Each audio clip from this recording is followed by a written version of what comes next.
ආයුබෝවන් ආදරණීය දුවේ පුතේ අදවල අපි මුණ ගැහින්නේ අප සුසස් පෙළ දේශපාලන විද්‍යාව පුනරීක්ෂණ පාඩම් මාලාව සමගින් මෙහිදී මම අද දරුවන්ට ප්‍රධාන වශයෙන් මාතෘකාව කරගන්නේ අපේ ආණ්ඩුක්‍රම මාදිලි කියන මාතෘකාව ආශ්‍රයෙන් ප්‍රධාන වශයෙන් මම රචනා ප්‍රශ්න දෙකකුත් ඒ වගේම අපේ බහුවර්ණ ප්‍රශ්න කිහිපයකුත් කෙටි ප්‍රශ්න කිහිපයකුත් සාකච්ඡා කරන්න බලාපොරොත්තු වෙනවා.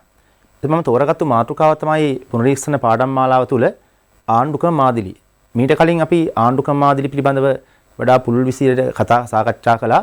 මෙහිදී අපි සාකච්ඡා කරන්නේ ප්‍රශ්න වශයෙන් ගණන් තමයි මෙහිදී කතා කරන්නේ. ඉතින් මම මුලින් මේ පාඩමට පිවිසෙන්න කලින් පොඩි දැනුවත් කිරීමක් කරන්න මේ පාඩම සම්බන්ධව අපි දන්නවා ආණ්ඩුක්‍රම මාදිලි කතා කරද්දී ලෝකේ සුද්ධ වූ ආණ්ඩුක්‍රම මාදිලි නැහැ.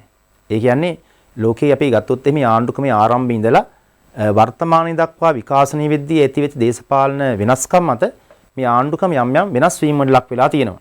ඒ නිසා ලෝකේ අපි කතා කරද්දී ආණ්ඩුක්‍රම මාදිලින් කිව්වහම සුද්ධ මාදිලි නෑ. ඒ නිසා ආණ්ඩු මිශ්‍ර වෙලා තියෙන්නේ. ඒවා විශේෂයෙන්ම දෙමුහුන් ආණ්ඩු, තෙමුහුන් ආණ්ඩු වශයෙන් තමයි තියෙන්නේ. ඉතින් අපි අද සාකච්ඡා කරන ආණ්ඩුක්‍රම මාදිලිවත් ඒ වගේ තමයි තියෙන්නේ. මම මෙහිදී ප්‍රධාන වශයෙන් ප්‍රධාන ආණ්ඩුක්‍රම මාදිලි දෙකක් කෙරෙහි අවධානය යොමු කරනවා රචනාමය ප්‍රශ්නවලදී. එකක් තමයි ඇමරිකා එක්සත් ජනපද ආණ්ඩුක්‍රමය. ඒ වගේම ස්විස්ලන්ත ආණ්ඩුක්‍රමය. ඉතින් ඇමරිකා එක්සත් ජනපද ආණ්ඩුක්‍රමයත් ඒ ආරම්භය ඉඳන් අද දක්වා ඇති වෙච්ච මේ විකාශනය තුළ ඒ සිදුවීම් එක්ක තමයි මේ ප්‍රශ්නේ සාකච්ඡා කරන්නේ. ස්විස්ලන්ත ආණ්ඩුක්‍රමයත් ඒ වගේ තමයි.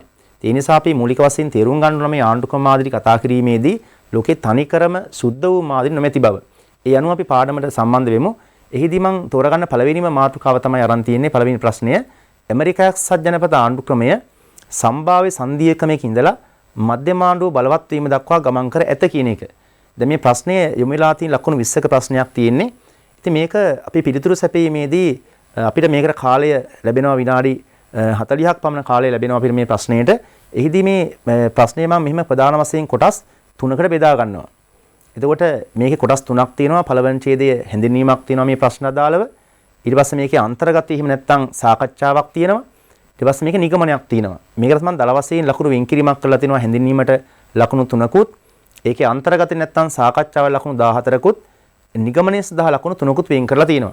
ඉතින් මේ විදිහේ පොඩි සැලැස්මක් අනුව උත්තරය අපි සංවිධානය කරගත්තොත් එහෙනම් අපිට වැඩි ලකුණු ප්‍රමාණයක් ගන්න පුළුවන්. ඒ නිසා මේක දුව දරුවනි ඔයාලා පොඩි කොලයක් අරන් ඕනනම් සටහන් කරලත් කමන්නේ මේ කාරණය. ප්‍රධාන වශයෙන් අපි කොටස් 3ක් ඔස්සේ තමයි මේ ප්‍රශ්නේ අපි පිළිතුර සපයන්නේ. එහිදී අපි ඉනම් ඉස්සරහට මම මේකේ පළවෙනි කාරණේ මුල් කරලා තියෙනවා හැඳින්වීමක් තියෙනවා. එහිදී මම අරන් තියෙන්නේ ඇමරිකානු සංධීයකමේ පිළිබඳව. විශේෂයෙන්ම ඇමරිකානු ආණ්ඩු ක්‍රමය සහ ඇමරිකානු සංධීයකමේ පිළිබඳව පොඩි හැඳින්වීමක් මේ පළවෙනි ඡේදය අරගෙන තියෙනවා. දෙවන ඡේදය තමයි වැදගත්ම කොටස වෙන්නේ. විශේෂයෙන්ම ඇමරිකාවේ දැන් අපි කිව්වේ සම්භාව්‍ය සංධීයකමේ ඉඳලා මධ්‍යම ආණ්ඩුව බලවත් වීම දක්වා ගමන් කරනවා කිව්වනේ. එහිදී මම මේ සාකච්ඡාව තුළ ප්‍රධාන වශයෙන් කාරණා දෙකක් සාකච්ඡා කරනවා. ඇමරිකාවේ බලය බෙදලා තියෙන ආකාරයත් ඒ වගේම ඒ බලය බෙදීමට අමතරව තියෙන අනිකුත් කාරණා කිහිපයක් කෙරෙහි අවධානය යොමු කරනවා. මේ දෙක පුළුල් වශයෙන් සාකච්ඡා කළ මේ සාකච්ඡාව තුළ අවසානයේ අපේ ප්‍රශ්නේ අහන විදිහට අදාළව අපි නිගමනයකට යා යුතුයි. ඒ නිගමනයේදී ප්‍රධාන වශයෙන් අපි කියනවා කලින් කිව්ව ආකාරයට ඇමරිකානු ආණ්ඩුක්‍රමයේ සම්භාව්‍ය සංධීය ක්‍රමයක්. අපි සාමාන්‍යයෙන් ඇමරිකානු ආණ්ඩුක්‍රමය සාකච්ඡා කරන්නේ සම්භාව්‍ය සංධීය මාධ්‍යයක් වශයෙන් තමයි සාකච්ඡා කරන්නේ. හැබැයි පසු කාලයේ ඇතිවෙච්ච මේ දේශපාලන වෙනස්කම් නිසා වර්තමාන විද්‍ය ඇමරිකානු ආණ්ඩුක්‍රමය මොකද වෙලා තියෙන්නේ? ඒ තුළ මධ්‍යම ආණ්ඩුව බලවත් වීමක් වෙලා තියෙනවා. මෙන්න මේ කාරණා ඇතුළත් වන විදිහට අපි මේ ප්‍රශ්නය මේ දිවි යුතුයි ප්‍රශ්නය අදාළ විදිහට. ඒ නිසා අපි එහෙනම් බලමු දැන් මේ කොටස් 3 පුළුල් විදිහට අපි සාකච්ඡා කිරීමක් කරගමු. මුලින්ම අපි කතා කරනවා මේ හැඳින්වීමක් වශයෙන් අපි ගන්නවා ඇමරිකානු ආණ්ඩු ක්‍රමයට. මෙහිදී ඇමරිකානු ආණ්ඩු ක්‍රමය සහ ඇමරිකානු සංධීයකමේ පිළිබඳව අපි හැඳින්වීමක් කරගමු. ඉතින් අපි දන්නවා ඇමරිකානු ආණ්ඩු ක්‍රමය ගත්තාම ඇමරිකාව කියලා කියන්නේ මුලින් විවිධ සංක්‍රමණිකයන්ගේ නිර්මාණය වෙච්ච අපි කියනවා මේ සංයුක්ත රාජ්‍යයක්. නැත්තම් මේක සහ සංධීය ආණ්ඩු ක්‍රමයක්. ඉතින් ආරම්භක අවස්ථාවේදී ඇමරිකාව බිහි වෙන්නේ ජනපද 13කින්. ඉතින් ඇමරිකාව බ්‍රිතාන්‍ය රට වෙලා ඉඳලා පස්සේ කාලේ ඔවුන් නිදහස් සටන ජයග්‍රහණය කරලා නිදහස් ලබාගෙන 1787 දී ඇමරිකානු ආණ්ඩුක ව්‍යවස්ථාව සම්පාදනය කරගන්නවා. ඉතින් මේ ආණ්ඩුක ව්‍යවස්ථාව සම්පාදනය කරගනිද්දී ඇමරිකානු ව්‍යවස්ථා සම්පාදකයෝ ප්‍රධාන වශයෙන් ප්‍රධාන දේශපාලන මතවාද දෙකක් යොදාගත්තා. ඒක ඉතා වැදගත් කාරණයක්. මේ මතවාද දෙක තමයි ලිබරල් වාදය සහ සමූහාණ්ඩුවාදය.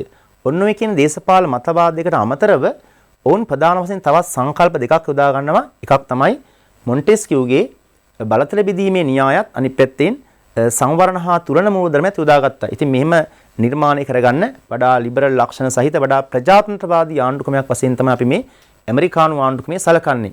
ඉතින් මේ ඇමරිකානු ආණ්ඩුක්‍රමය 1787 හදලා මේ 1789 ඉඳන් ඇමරිකානු ආණ්ඩුක්‍රම ව්‍යවස්ථාව ක්‍රියාත්මක වෙනවා. ඉතින් මේ ඇමරිකානු ආණ්ඩුක්‍රම ව්‍යවස්ථාව අපි ගන්නේ සංධීය ආණ්ඩුක්‍රමයක් වශයෙන් තමයි සලකන්නේ. විශේෂයෙන් මේ ඇමරිකානු ආණ්ඩුක්‍රමය අපි සලකනවා සම්භාව්‍ය සංධීය ක්‍රමයක් විදිහට. ඒ කියන්නේ මධ්‍යම ආණ්ඩුවකින් සහ ප්‍රාන්ත ආණ්ඩු 50කින් සමන්විත සම්භාව්‍ය සංධීය ක්‍රමයක් තමයි ඇමරිකානු ආණ්ඩුක්‍රමය. ඉතින් ඒ තුල මධ්‍යම ආණ්ඩුව සහ ප්‍රාන්ත ආණ්ඩු බලය බෙදා හැරීමක් සිද්ධ කරලා තියෙනවා. ඉතින් මේ විදිහට ඇමරිකානු ආණ්ඩුක්‍රමය අපි සලකනවා සම්භාව්‍ය සංධීය ක්‍රමයක් සලකනවා. ඒ වගේම අපි අර ප්‍රශ්නේ කිව්ව ආකාරයට වර්තමානයේ වෙද්දී ඇමරිකානු ආණ්ඩුක්‍රමය තුල මොකද වෙලා තියෙන්නේ? මධ්‍යම ආණ්ඩුව බලවත් වීමක් තියෙනවා. ඒ නිසා මේ හැඳින්වීම තුල අපි ගත්තාම පේනවා මේකේ සෑම දෙයක්ම සඳහන් වෙනවා.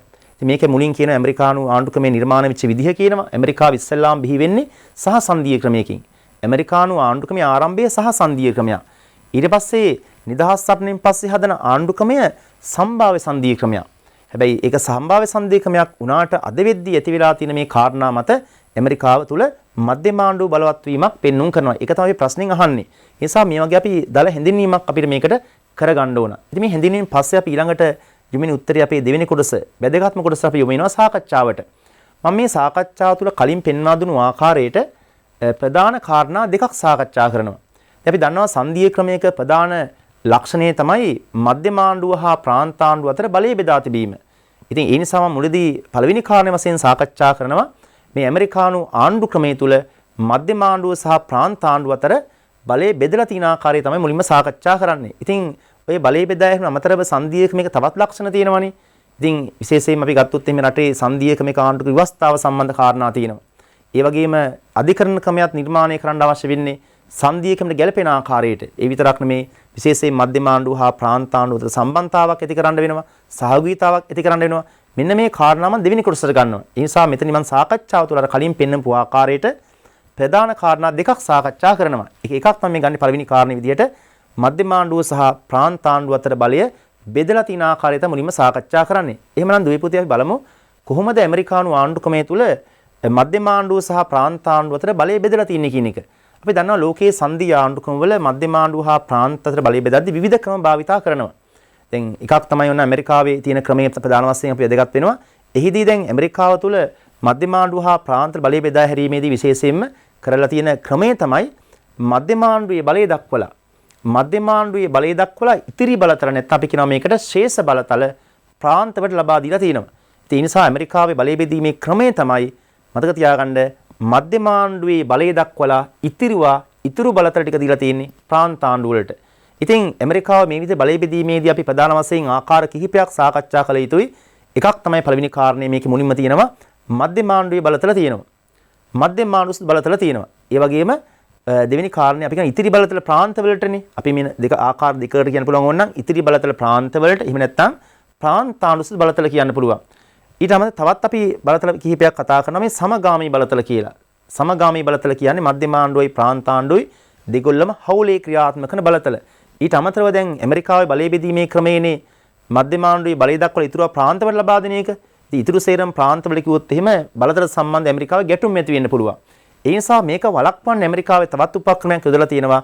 මධ්‍යම ආණ්ඩුව හා ප්‍රාන්ත ආණ්ඩුව වලට යම් සීමා පැනවීම් කරලා තියෙනවා. එහෙම කරලා තියෙන විශේෂයෙන්ම මේ ඇමරිකාවේ සංධීය ක්‍රමය තුළ මේ ඇතිවන ගැටුම් වළක්වා ගන්න. ඉතින් මේ විදිහට අපි මේ ප්‍රවේශයක් ගත්තේ මේ බලය බෙදීම සම්බන්ධව කතා කරද්දී ඇමරිකාවේ මධ්‍ය හා ප්‍රාන්ත ආණ්ඩුව අතර මම මුලින්ම කතා කරපු කාරණේ තමයි මේ පොඩි ප්‍රවේශයක් ගත්තා. මෙන්න මේ ආකාරයට තමයි බලය බෙදලා තියෙන්නේ. එහෙමනම් දුවේ පුතේ අපි ඊළඟට මේකෙදී මේ මෙන්න මේ කාරණා ටික Tamanට පුළුවන් විදිහට අපි අර කලින් පාඩමෙන් මේ විස්තරාත්මකව කතා කළා. ඒ නිසා මේ ඇමරිකාවේ මධ්‍යම ආණ්ඩුව සහ ප්‍රාන්ත ආණ්ඩුව අතර බලය බෙදලා තියෙන ආකාරය කියද්දී මෙන්න මේ කාරණා හතර මධ්‍යම ආණ්ඩුවේ මොනවද බලතල කියන එක. ඒ වගේම ඉතිරි බලතල ප්‍රාන්තවල තියෙන ප්‍රාන්තවල බලතල කිහිපයක්, සමගාමී ලයිස්තුවේ බලතල කිහිපයක්, ඒ වගේ මධ්‍යම ආණ්ඩුවට තියෙන සීමා කිහිපයක්, ප්‍රාන්ත ආණ්ඩුවේ තියෙන සීමා කිහිපයක් තමන්ට මතක විදිහට කරුණු කිහිපයක් අරගෙන මේක විස්තරාත්මක විදිහට ලිව්වොත් එහෙනම් අපිට මේ කාරණේ සම්පූර්ණ කරන්න පුළුවන්. එහෙනම් මම දල වශයෙන් දක්වන්නම් මේකේ මේ ඉතා අපි කෙටියෙන් බලතල කිහිපයක් මේක සාකච්ඡා කරමු. මධ්‍යම ආණ්ඩුවේ බලතල. දැන් මම මධ්‍යම ආණ්ඩුවේ බලතල කියද්දි එකපාරටම මෙන්න මේවා මධ්‍යම ආණ්ඩුවේ බලතල කතා කරන්නේ නැහැ. ඉතින් අපිට වැදගත් නිසා අපි කලින් දවසේ පාඩමෙත් කතා කරා පොඩි ප්‍රවේශයක් අරන් අපි එමු මොනවද මධ්‍යම ආණ්ඩුවේ බලතල වලට. මෙහිමයි. දැන් ඇමරිකාවේ ආණ්ඩු ව්‍යවස්ථාවේ පළවෙනි වගන්තියේ 8 වෙනි කොටසේ දක්වලා තියෙන මධ්‍යම ආණ්ඩුවේ බලතල. මේ මධ්‍යම ආණ්ඩුවේ බලතල වලට විශේෂත්වය තමයි ආණ්ඩුක ව්‍යවස්ථාවෙන් ලබා දුන් ඍජු බලතල තියෙනවා. ඒ කියන්නේ අපි මෙහිදී අපි කතා කරන ආණ්ඩුක ව්‍යවස්ථාවේ දුන් ඍජු බලතල. ඒ කියන්නේ කෙලිම ප්‍රකාශිත බලතල තියෙනවා. ඒ වගේම අප්‍රකාශිත බලතල පිළිබඳ හැඟවුම්ගත බලතල තියෙනවා. ඒ නිසා ඇමරිකානු ආණ්ඩුක ව්‍යවස්ථාවේ පළවෙනි වගන්තියේ 8 වන කොටසේ මෙන්න මධ්‍යම ආණ්ඩුවේ බලතල දක්වලා තියෙනවා. ඉතින් ඒ විදිහට අපි මතක විදිහට මධ්‍යම ආණ්ඩුවේ බලතල කිහිපයක් සඳහන් කළ යුතුයි. අපි දන්නවා විශේෂයෙන්ම සංධීය ක්‍රමයක වැදගත් බලතල හම්බෙන්නේ මධ්‍යම ආණ්ඩුවට. අපි කිහිපයක් සඳහන් කළොත් එහෙනම් විදේශ සම්බන්ධතා පැවැත්වීම, ඒ වගේ බදු පැනවීම, බදු අය කර ගැනීම, මුදල් නිකුත් කිරීම, පොදු ආරක්ෂාව, අපි තවත් කිව්වොත් එහෙම සමාජ ආරක්ෂණ නීති, පුරවැසිභාවයේ සම්බන්ධ නීති පැනවීම වගේ මධ්‍යම ආණ්ඩුවට විශාල බලතල ප්‍රමාණයක් හම්බෙලා තිනවා. ඉතින් මම මේ මධ්‍යම ආණ්ඩුවේ බලතල කියත් බලන්න කොටස් තුනක් ඔස්සේ තමයි කියලා තියෙන ප්‍රධාන පොයින්ට් තුනක් තියෙනවා. මේ මධ්‍යම ආණ්ඩුවේ බලතල හැඳිනීමක් කරලා තියෙනවා. මෙන්න මේ වගේ බලතල තියෙනවා. මොනවද මධ්‍යම ආණ්ඩුවේ බලතල? ඉතින් අපි අවසානයේදී කරන මේ විදිහට මධ්‍යම ආණ්ඩුවට විශාල බලතල ප්‍රමාණයක් තියෙනවා කියලා කියනවා. ඉතින් මේ විදිහට අපි මධ්‍යම ආණ්ඩුවේ බලතල කෙටියෙන් සඳහන් කළ යුතුයි. ඒක අපි අර පළවෙනි කාරණය. මම කියන ආකාර කිහිපෙට බලය බෙදලා තිනවා කියලා මෙන්න පළවෙනි කාරණය. ඊට පස්සේ අපි ගත යුතු ඊළඟ දෙවෙනි කාරණේ අපි කිව්වා ඉතිරි බලතල ප්‍රාන්ත වලට කියලා. ඉතිරි බලතල ප්‍රාන්ත වලට අපි කියනවා ප්‍රාන්ත ආණ්ඩුවල බලතල. මෙහෙමයි දැන් ඇමරිකානු සංධීය ක්‍රමයේ තුල ව්‍යවස්ථාවේ ප්‍රාන්ත ආණ්ඩුවේ බලතල ලයිස්තුවක් නැහැ. දැන් ක්‍රමය තමයි මොකද්ද? මධ්‍යම ආණ්ඩුවේ බලය දක්වලා ඉතුරුව ප්‍රාන්ත වලට. ඉතින් කොහොම වුණත් ඇමරිකාවේ විශේෂයෙන්ම ආණ්ඩුක ව්‍යවස්ථාවට කරපු 10 වෙනි සංශෝධනයෙන් ප්‍රාන්ත ආණ්ඩු බලතල කිහිපයක් දක්වලා තියෙනවා. කොහොමත් අපි කියනවා මෙහෙම මධ්‍යම ආණ්ඩු හිමි වෙන්නේ නැති මධ්‍යම ආණ්ඩු හිමි නොවන ප්‍රාන්ත වලට සීමා නොවුණු බලතල මෙන්න ප්‍රාන්ත ආණ්ඩු වලට හම්බ වෙනවා. අපි ඒකෙත් පොඩි ප්‍රවේශයක් අරන් තියෙනවා. මධ්‍යම ආණ්ඩු හිමි වෙන්නේ නැති විශේෂයෙන් ප්‍රාන්ත වලට තහනම් අපි කතා කරන්නේ මතකනේ අවසානයේ මධ්‍යම ආණ්ඩුවට සීමා තියෙනවා කිව්වා ප්‍රාන්ත වලට සීමා තියෙනවා කිව්වා. ඉතින් ඇමරිකාවේ මධ්‍යම ආණ්ඩුවේ බලතල දක්වලා ඉතුරු සේරම බලතල ප්‍රාන්ත වල හම්බෙන්නේ නැහැ. ඉතින් ප්‍රාන්ත වලට හම්බෙන්නේ මධ්‍යම ආණ්ඩු හිමි වෙන්නේ නැති ප්‍රාන්ත වලට සීමා නොවුණු බලතල තමයි හම්බ වෙන්නේ. ඉතින් මේ විදිහට ප්‍රාන්ත ආණ්ඩු බලතල කිහිපයකුත් තියෙනවා. විශේෂයෙන් ගත්තොත් මේ පළවෙනි කාරණේ තියෙනවා ප්‍රාන්තවල අභ්‍යන්තර කටයුතු කරගෙන යාමට අවශ්‍ය කරන කටයුතු ක්‍රම සඳහා බලතල තියෙනවා. ඒ වගේම පළාත් පාලන ආයතන ඇති කිරීම. දැන් ඇමරිකාවේ ප්‍රාන්තවලට පහලින් තියෙනවා පළාත් පාලන ආයතන. ඒ සම්බන්ධ බලතල තියෙනවා. ඒ වගේ ප්‍රාථමික හා ද්විතීයික අධ්‍යාපනය ආදී ප්‍රාන්තාණ්ඩු බලතල කිහිපයකුත් තියෙනවා. අපි මේ ප්‍රාන්තාණ්ඩු බලතල ලියලා අවසානයේදී කියනවා මේ මධ්‍යම ආණ්ඩුව නීති පළවන්න පුළුවන්. ප්‍රාන්තාණ්ඩු නීති පනවනවා මේකෙන් ඉතා වැදගත් වෙන්නේ මතක තියාගන්න මධ්‍යම ආණ්ඩුව පනවන නීති තමයි වැදගත් වෙන්නේ. ඒ නිසා අපි කියනවා මධ්‍යම ආණ්ඩුවේ නීති උත්තරීතරයි කියලා කියනවා. ඒ නිසා අපි දැන් කතා කළේ මධ්‍යම ආණ්ඩුව බලතල කතා කරා. ඒ වගේ ප්‍රාන්ත ආණ්ඩු බලතලත් කතා කරා. ඉතින් කොහොම වුණත් මෙතන අපි තවත් ඕනනම් කාරණයක් කිව්වේ හැකි මධ්‍යම ආණ්ඩුවට ප්‍රාන්ත ආණ්ඩු සම්බන්ධ වගකීම් කිහිපෙකුත් පවරා දීලා තියෙනවා. අපි ඒ වාර කලින් පාඩමේදී සාකච්ඡා කළා. ඉතින් මේ විදිහට අපි මේ කතා කරන්නේ මධ්‍යම ආණ්ඩුවේ බලතල කතා කළා. ප්‍රාන්ත ආණ්ඩු බලතල. අපි ඊළඟට බලනවා තුන්වෙනි කාරණේ විදිහට සමගාමී බලතල. දැන් ඇමරිකාවේ සමගාමී ලයිස්තුවක් නැහැ. සමගාමී බලතල කියලා කියන්නේ මධ්‍යම ආණ්ඩුව සහ ප්‍රාන්ත ආණ්ඩු දෙගොල්ලම ක්‍රියාත්මක කරන බලතල. ඉතින් සමගාමී බලතල ලයිස්තුවක් නැති වුණත් ඇමරිකාවේ ආණ්ඩු ව්‍යවස්ථාව තුලින් ක්‍රියාත්මක වෙන ව්‍යවස්ථාව නැති වුණත් ආණ්ඩු ක්‍රමයේ තුල පවතින සමගාමී බලතල කිහිපයක් තියෙනවා. මේ පළවෙනි කාරණේ තියෙන බදු පැනවීම සහ ණය මුදල් ගැනීම, තවත් වෙන වස්තු බංගත්වයට අදාළ නීති සම්පාදනය, ප්‍රාන්ත අභ්‍යන්තර සඳහා බලපාන වෙළඳාම් නියාමනය කිරීම. ඉතින් වෙළඳාම නියාමනය කිරීම සඳහාත් මේ දෙගොල්ලන්ටම බලතල තියෙනවා. මේ විදිහට සමගාමී බලතල කිහිපයකුත් සඳහන් වෙලා තියෙනවා. ඉතින් ඊට අමතරව අපි අවසානයේදී කතා කරපු හතරවෙනි කාරණේ කිව්වොත් එහෙම ඇමරිකාවේ මම කතා කරේ පළවෙනි කාරණේ මධ්‍යම ආණ්ඩුව සහ ප්‍රාන්ත ආණ්ඩුව අතර බලය බෙදලා තියෙන ආකාරය. එහිදී අපි කතා කරා මධ්‍යම ආණ්ඩුවේ බලතල කතා කරා. ඉතිරි බලතල ප්‍රාන්ත වලට කියලා ප්‍රාන්ත ආණ්ඩුවේ බලතල කතා කරා. ඒ වගේ සමගාමී බලතල කතා කළා. ඒ වගේම අපි දැන් හතරවෙනි කාරණේ කතා කරන ඇමරිකාවේ මේ මධ්‍යම ආණ්ඩුව සහ ප්‍රාන්ත ආණ්ඩුව අතර බලතල සම්බන්ධව ගැටුම් ඇති වෙන එක වළක්වන්න මොකද කරලා තියෙන්නේ මධ්‍යම ආණ්ඩුව හා ප්‍රාන්ත ආණ්ඩුව වලට යම් යම් සීමා පැනවීම් කිහිපයක් කරලා තියෙනවා. ඉතින් අපි මෙහිදී බලමු මොනවද මේ මධ්‍යම ආණ්ඩුවේ සීමා මොනවද කියන එක. ඉතින් ඒක කරලා තියෙන්නේ ඇමරිකාවේ මේ බලතල සම්බන්ධව ගැටුම් වළක්වන්න තමයි සීමා පැනීම් කරලා තියෙන්නේ. අපි නම් බලමු මෙතන මධ්‍යම ආණ්ඩුවේ සීමා මොනවද කියන එක. මධ්‍යම ආණ්ඩුව ගත්තොත් එහෙනම් ප්‍රාන්තවල අභ්‍යන්තර කටයුතු කරගෙන යාමට අදාළ වෙන විදිහට බාධා කරන්න බෑ. ඉතින් මධ්‍යම ආණ්ඩුවට අවශ්‍ය හැකියාවක් නැහැ. ප්‍රාන්ත ආණ්ඩුවල වගකීම් තියෙනවා. දැන් ප්‍රාන්ත වලට අධ්‍යාපනය සම බලතල දීලා තියෙනවා. ඒ වගේම පළාත් පාලන ආයතන පිට බලය දීලා තියෙනවා. ඉතින් මේ වගේ වගකීම් ඉටු කිරීමට බාධා වන විදිහට නීති පනවන්න බෑ. ඒක මධ්‍යම ආණ්ඩුවේ සීමාවක්. ඉතින් බදු අය කිරීමේදී සහ අන්තර් ප්‍රාන්ත වෙළඳාම් නියාමනය කිරීමේදී සීමාවන් තියෙනවා. ඉතින් මේ විදිහට මධ්‍යම ආණ්ඩුවට සීමා කිහිපයක් දාලා තියෙනවා. ඉතින් මධ්‍යම ආණ්ඩුවේ සීමාවන්. ඊළඟ ප්‍රාන්ත ආණ්ඩුවල සීමාවන්. කොහොමත් අපි දන්නවා ප්‍රාන්ත ආණ්ඩුව වලට සීමා ගොඩක්ම තියෙනවා. හේතුව මධ්‍යම ආණ්ඩුවේ බලතල ප්‍රාන්ත වල කොහොමත් බෑනේ. නිසා ප්‍රාන්තවල සීමා පැනීම් කිහිපයක් තියෙනවා. විදේශ රාජ්‍යයන් සමග ගිවිසුම් ඇති කර ගැනීම, මුදල් නිකුත් කිරීම, එවැනි ගිවිසුම් සහ සන්දාන ගොඩනැගීම, ඉතින් නීතියේ රැකවරණය අහිමි කිරීම, පුරවැසියන්ගේ අයිතිවාසිකම් උල්ලංඝනය කිරීම. ඉතින් මේ වගේ ප්‍රාන්තානුවල සීමා කිහිපයක් තියෙනවා. එහෙමනම් දූපිත අපි දැන් කතා කළා අවසන් කළේ මම එක කරුණක් අවසන් කළා මෙන්න ඇමරිකානු ආණ්ඩුක්‍රම අපි කතා කරන්නේ සම්භාව්‍ය සංධීය ක්‍රමයක්. ඒ සම්භාව්‍ය සංධීය ක්‍රමය දැන් වර්තමාන වෙද්දී මධ්‍යම ආණ්ඩුව බලවත් වෙලා තිනවා. දැන් මම මෙතන එක කාරණයක් කතා කළා විශේෂයෙන්ම සංධීය ක්‍රමයක් තුළ පවත්නා ප්‍රධානම කාරණය කතා කළේ බලතල බෙදා තිබීම. මධ්‍යම ආණ්ඩුව සහ ප්‍රාන්ත ආණ්ඩුව අතර බලතල බෙදලා තියෙනවා. එහිදී ඇමරිකාවේ පොඩ්ඩක් මේ සංකීර්ණ ක්‍රමයක් තියෙන නිසා අපි මේක ආකාර කිහිපයක් ඔස්සේ තමයි කතා කළේ. ඉතින් ක්‍රමය තමයි මධ්‍යම ආණ්ඩුවේ බලය දක්වලා ඉතුරු බලතල ප්‍රාන්තවලට හිමිවීම. එහිදී අපි ආකාර කිහිපයක් කතා කළා මෙතනදී. මධ්‍යම ආණ්ඩුවේ බලතල, ප්‍රාන්ත ආණ්ඩුවේ බලතල, සමගාමී බලතල සහ මධ්‍යම ආණ්ඩුවේ සහ එවැගේම ප්‍රාන්තවලට තියෙන සීමාවන් කතා කළා. මේ තුල අපි ඔන්න එක් කොටසක් අවසන් කළා. ඉතින් අපි ඊළඟ දෙවෙනි කොටසට ආවොත් එහෙම මෙතන අපි කතා කරා සංධීය ක්‍රමයක අපි දන්නවා ප්‍රධාන ලක්ෂණය මධ්‍යම ආණ්ඩුව සහ ප්‍රාන්ත අතර බලය බෙදීම. මෙන්න මේ බලය බෙදීමට අමතරව සංධීය ක්‍රමයක් තුල සංධීය ක්‍රමයක් සාර්ථක වෙන්න තවත් කාරණා තිබිය යුතුයි. ඉතින් අන්නේ මම මෙතනදී සාකච්ඡා කරනවා ඇමරිකානු සංධීය ක්‍රමයේ සම්බන්ධව අවධානය යොමු කරද්දී අවධානය යොමු කළ යුතු තවත් වැදගත් කරුණු කිහිපයක් පිළිබඳව. මම මෙහිදී කාරණා කිහිපයක් අවධානය යොමු කරනවා කරුණු හතරක් කෙරෙහි ප්‍රධාන වශයෙන්ම එකක් තමයි අන්තර් ප්‍රාන්ත සම්බන්ධතාවය ගැන. අනික තමයි අන්තර් ප්‍රාන්ත සහයෝගීතාවය. දෙවෙනි කාරණය ඊළඟ කාරණය ඊට ජාතික උසාවි පද්ධතිය සහ ෆෙඩරල් වාදය කියන ජාතික උසාවි පද්ධතිය කියලා කිව්වේ ඊට අධිකරණ ක්‍රමය. ෆෙඩරල් වාදය කිව්වේ සංධීය ක්‍රමය. සංධීය ක්‍රමය කොහොමද ඊට කොහොමද අධිකරණ ක්‍රමය කොහොමද සංධීය ක්‍රමයත් එක්ක මේ සංධීය ක්‍රම ආරක්ෂා කරන්න සම්බන්ධ වෙලා තියෙන්නේ. ඒ වගේ විශේෂයෙන්ම ඊට ආණ්ඩුක ව්‍යවස්ථා සංශෝධන ක්‍රියාදාමය කොහොමද ඇමරිකාවේ සංධීය ක්‍රමය සඳහා ක්‍රියා කරන්නේ. මෙන්න මේ අර බලය බෙදීමට අමතරව මේ අනිකුත් කාරණා පිළිබඳව අපි අවධානය යොමු කළ අවසානයේදී නිගමනය කරන්නේ මේ විදිහට ඇමරිකානු සංධීය ක්‍රමයේ සම්භාව්‍ය සංධීය ක්‍රමයක් කියන එක. ඉතින් මම ඒ ඇමරිකානු ආණ්ඩු ක්‍රමයේ සම්භාව්‍ය සංධීය ක්‍රමයක් කියලා පැහැදිලි කිරීමේදී ප්‍රධාන වශයෙන් කාරණා දෙකක් කෙරෙහි අපි අවධානය යොමු කරනවා මූලික වශයෙන්. එකක් මම සාකච්ඡාලා අවසන් කරා. ඒක තමයි ඇමරිකාවේ මධ්‍ය හා ප්‍රාන්ත අතර බලය බෙදලා තියෙන ආකාරය. ඒක අපි දැන් සාකච්ඡා අවසන් කළා. ඉතින් මේක තවදුරටත් තහවුරු කරගන්න අපිට තවදුරටත් මේ කාරණේ පැහැදිලි කර ගැනීම සඳහා මම සංධීය ක්‍රමයේ තුල මෙන්න මේ කාරණා පිළිබඳ අවධානය යොමු කරමු එහෙනම්. දැන් මම ඊටාම කෙටියෙන් මේ කාලෙත් එක්ක අපිට මේ අපි කලින් මේවා සාකච්ඡා කළා පුළුල් විදිහට ඔබේ දැනුම මතක් කිරීමක් කරගන්න මම මේ කාරණා එකින් එක මතක් කිරීමක් කරන්නම්. ඉතින් උත්තරයක් ලියද්දී මේ කාරණාත් පුළුවන් විදිහට කෙටියෙන් හෝ සඳහන් කරන්න ප්‍රධාන කාරණාට අමතරව. ඉතින් පළවෙනි කාරණේ තියෙන්නේ අන්තර් ප්‍රාන්ත සම්බන්ධතාවය කියන එක. විශේෂයෙන් ඇමරිකාවේ ආණ්ඩුක ව්‍යවස්ථාවට අනුකූලව අන්තර් ප්‍රාන්ත සම්බන්ධතාව මෙහෙවනවා. ඉතින් සංධීය ක්‍රමයක් සාර්ථක වීමට මේ ප්‍රාන්ත හා ප්‍රාන්ත අතර මධ්‍යම ආණ්ඩුව අතර සම්බන්ධතාව තිබිය යුතුයි. ඉතින් මේ සම්බන්ධතා ඇතිවන අවස්ථා කිහිපයක්ම තියෙනවා ඇමරිකාව තුළ. එක අවස්ථාවක් තමයි ඔය ඇමරිකාවේ නව ප්‍රාන්ත පිහිටුවන්න ප්‍රාන්ත එකතු කරන්න බලය තියෙන්නේ මධ්‍යම ආණ්ඩුවට. අන්න එහිදී මධ්‍යම ආණ්ඩුව සහ ප්‍රාන්ත සම්බන්ධයක් ඇති වෙනවා. දෙවෙනි කාරණේ තියෙන්නේ මේ අපරාධකරුවන් හුවමාරු කර ගැනීමේදී සම්බන්ධයක් ඇති අපි පහුගිය කාලේ පාරමී විස්තරාත්මක කතා කළා. එක් ප්‍රාන්තයක පුද්ගලයෙක් අපරාධයක් කරලා තවත් ප්‍රාන්තික සැඟවිලා ඉන්නවා නම් එහෙම ඒ පුද්ගලයා අල්ලගෙන ඇලුවොත් එහෙම බාර දී යුතුයි අදාළ ප්‍රාන්තයට. ඒකට අන්න සම්බන්ධයක් ඇති වෙලා තියෙනවා. ඉදිරියට තවත් මේකේ කාරණා කිහිපයක් අපි සඳහන් කරලා තියෙනවා.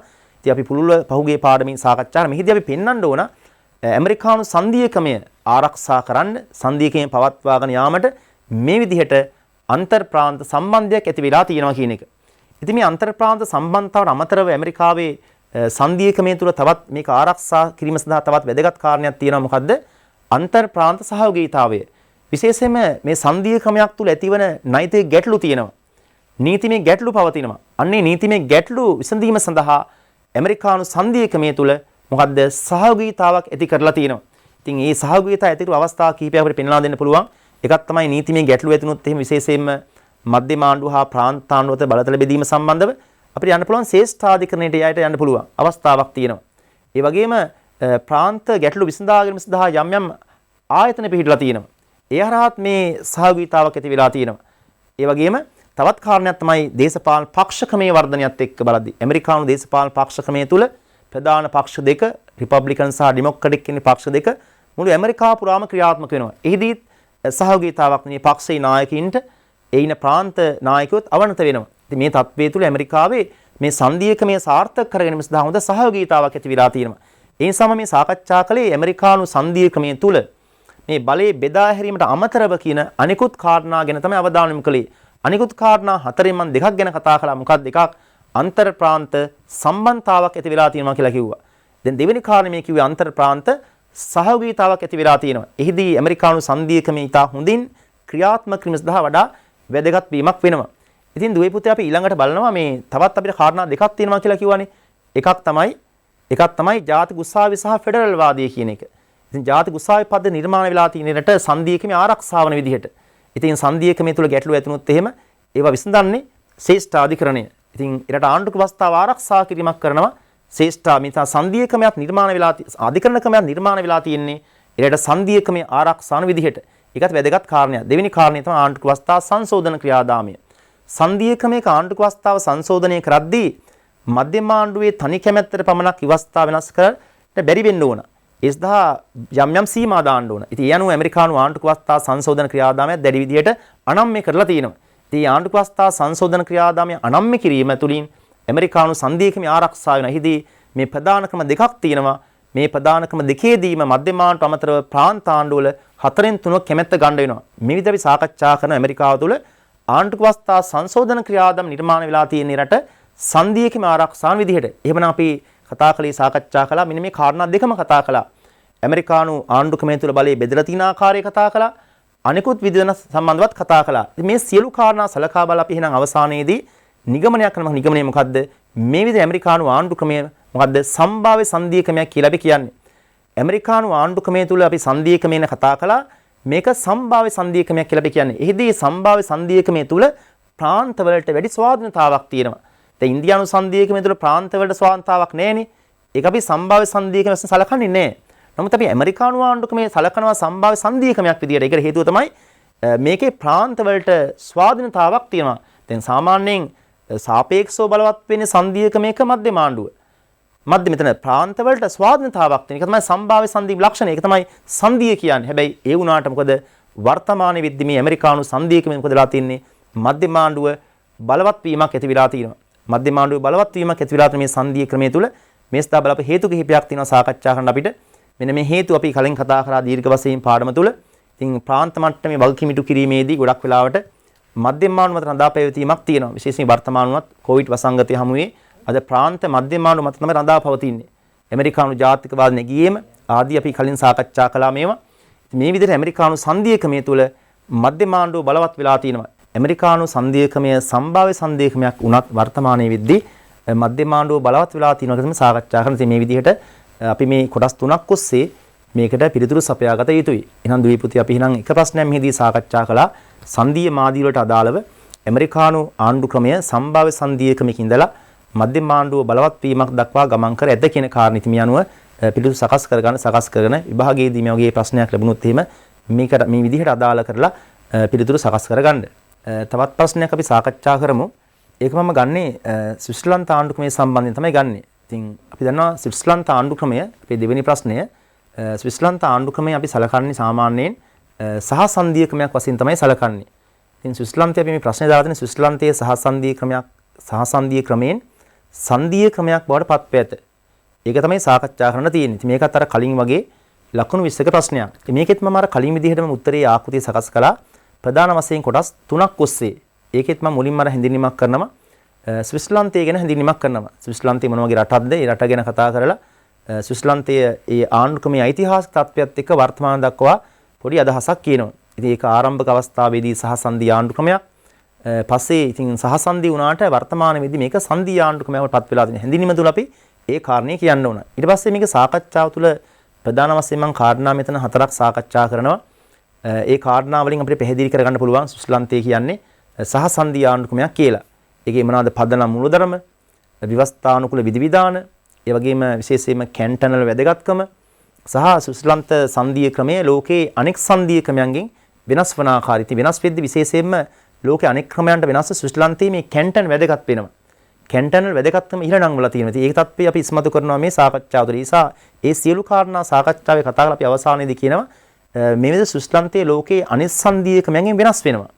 ඒක නිසා අපි කියනවා මේක සහසන්ධීය ක්‍රමයක් කියලායි කිව්වේ. නමුත් අදින් අද වෙද්දී ඒක සහසන්ධීය ක්‍රමයක් නෙමෙයි. අද වෙද්දී මේ තියෙන සාකච්ඡාවෙන් පැහැදිලි වෙනවා ස්විට්සර්ලන්තය සංධීය ක්‍රමයක් බවට පත් වෙලා තියෙන. මේ විදිහට අපි මේ ප්‍රශ්නෙටත් පිළිතුරු අපි සකස් කරගත යුත්තේ කොටස් තුනක් ඔස්සේ. ඒකෙත් ලකුණු තියෙනවා. ප්‍රවේශයේ ලකුණු 3කුත්. ඒකේ සාකච්ඡාව ලකුණු 14ක් වෙන් වෙලා තියෙනවා. අවසානයේදී නිගමනය සඳහා ලකුණු 3ක් වෙන් වෙලා තියෙන මේ කාරණා තුන අපි අරගෙන අර කලින් ඇමරිකානු සංධීයකමේ සම්බන්ධව සාකච්ඡා කළා වගේ ඡේද වශයෙන් අරගෙන Tamanට පුළුවන් විදිහට පිළිතුරු සකස් කරගෙන වැදගත් වෙනවා. ඉතින් අපි මේ අද සාකච්ඡා කරේ තියෙන සංධීය මාදිලි තුනක් අපිට කතා කරන්න තියෙනවානේ. දැන් ගිය 2019 ප්‍රශ්න පත්‍රයේ තුල ප්‍රශ්නයක් කිව්ව ඉන්දියානු සංධීයකමෙන් ප්‍රශ්නයක් අහලා තිබ්බා. දැන් අපි ඊළඟ සංධීය මාදිලි තුනක් ඉතුරුලා තියෙන්නේ ඇමරිකානු සංධීය ක්‍රමයයි ඒ වගේම ස්විට්සර්ලන්ත සංධීය ක්‍රමය ගැන. අපි එහෙනම් දුවේ පුතේ මේ කාරණේ මේ ප්‍රශ්නේ අපි විස්තරාත්මකව පොඩි සාකච්ඡා කිරීමක් කරගමු. හරි. එහෙනම් මුලින්ම අපි හැඳිනීමට යමු වෙනවා. මම මුලින්ම ස්විට්සර්ලන්තය ගැන හැඳිනීමක් කරනවා. දැන් අපි ස්විට්සර්ලන්ත රාජ්‍ය කියලා ගත්තොත් මේක යුරෝපයේ පිහිටා තියෙන මේ රාජ්‍ය කුඩා කඳුකර රාජ්‍යයක්.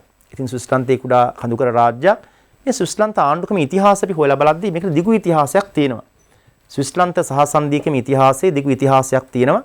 ඒක විශේෂයෙන්ම 13 වන සියවස් දක්වා ගමන් කරනවා.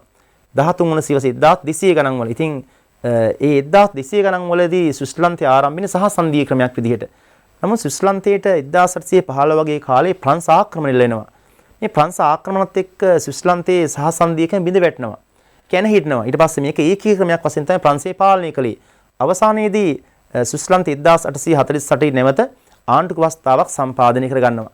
ඒ ආණ්ඩුක ව්‍යවස්ථාව අපි ගත්තොත් එහෙම සහ සංධීය ක්‍රමයක්.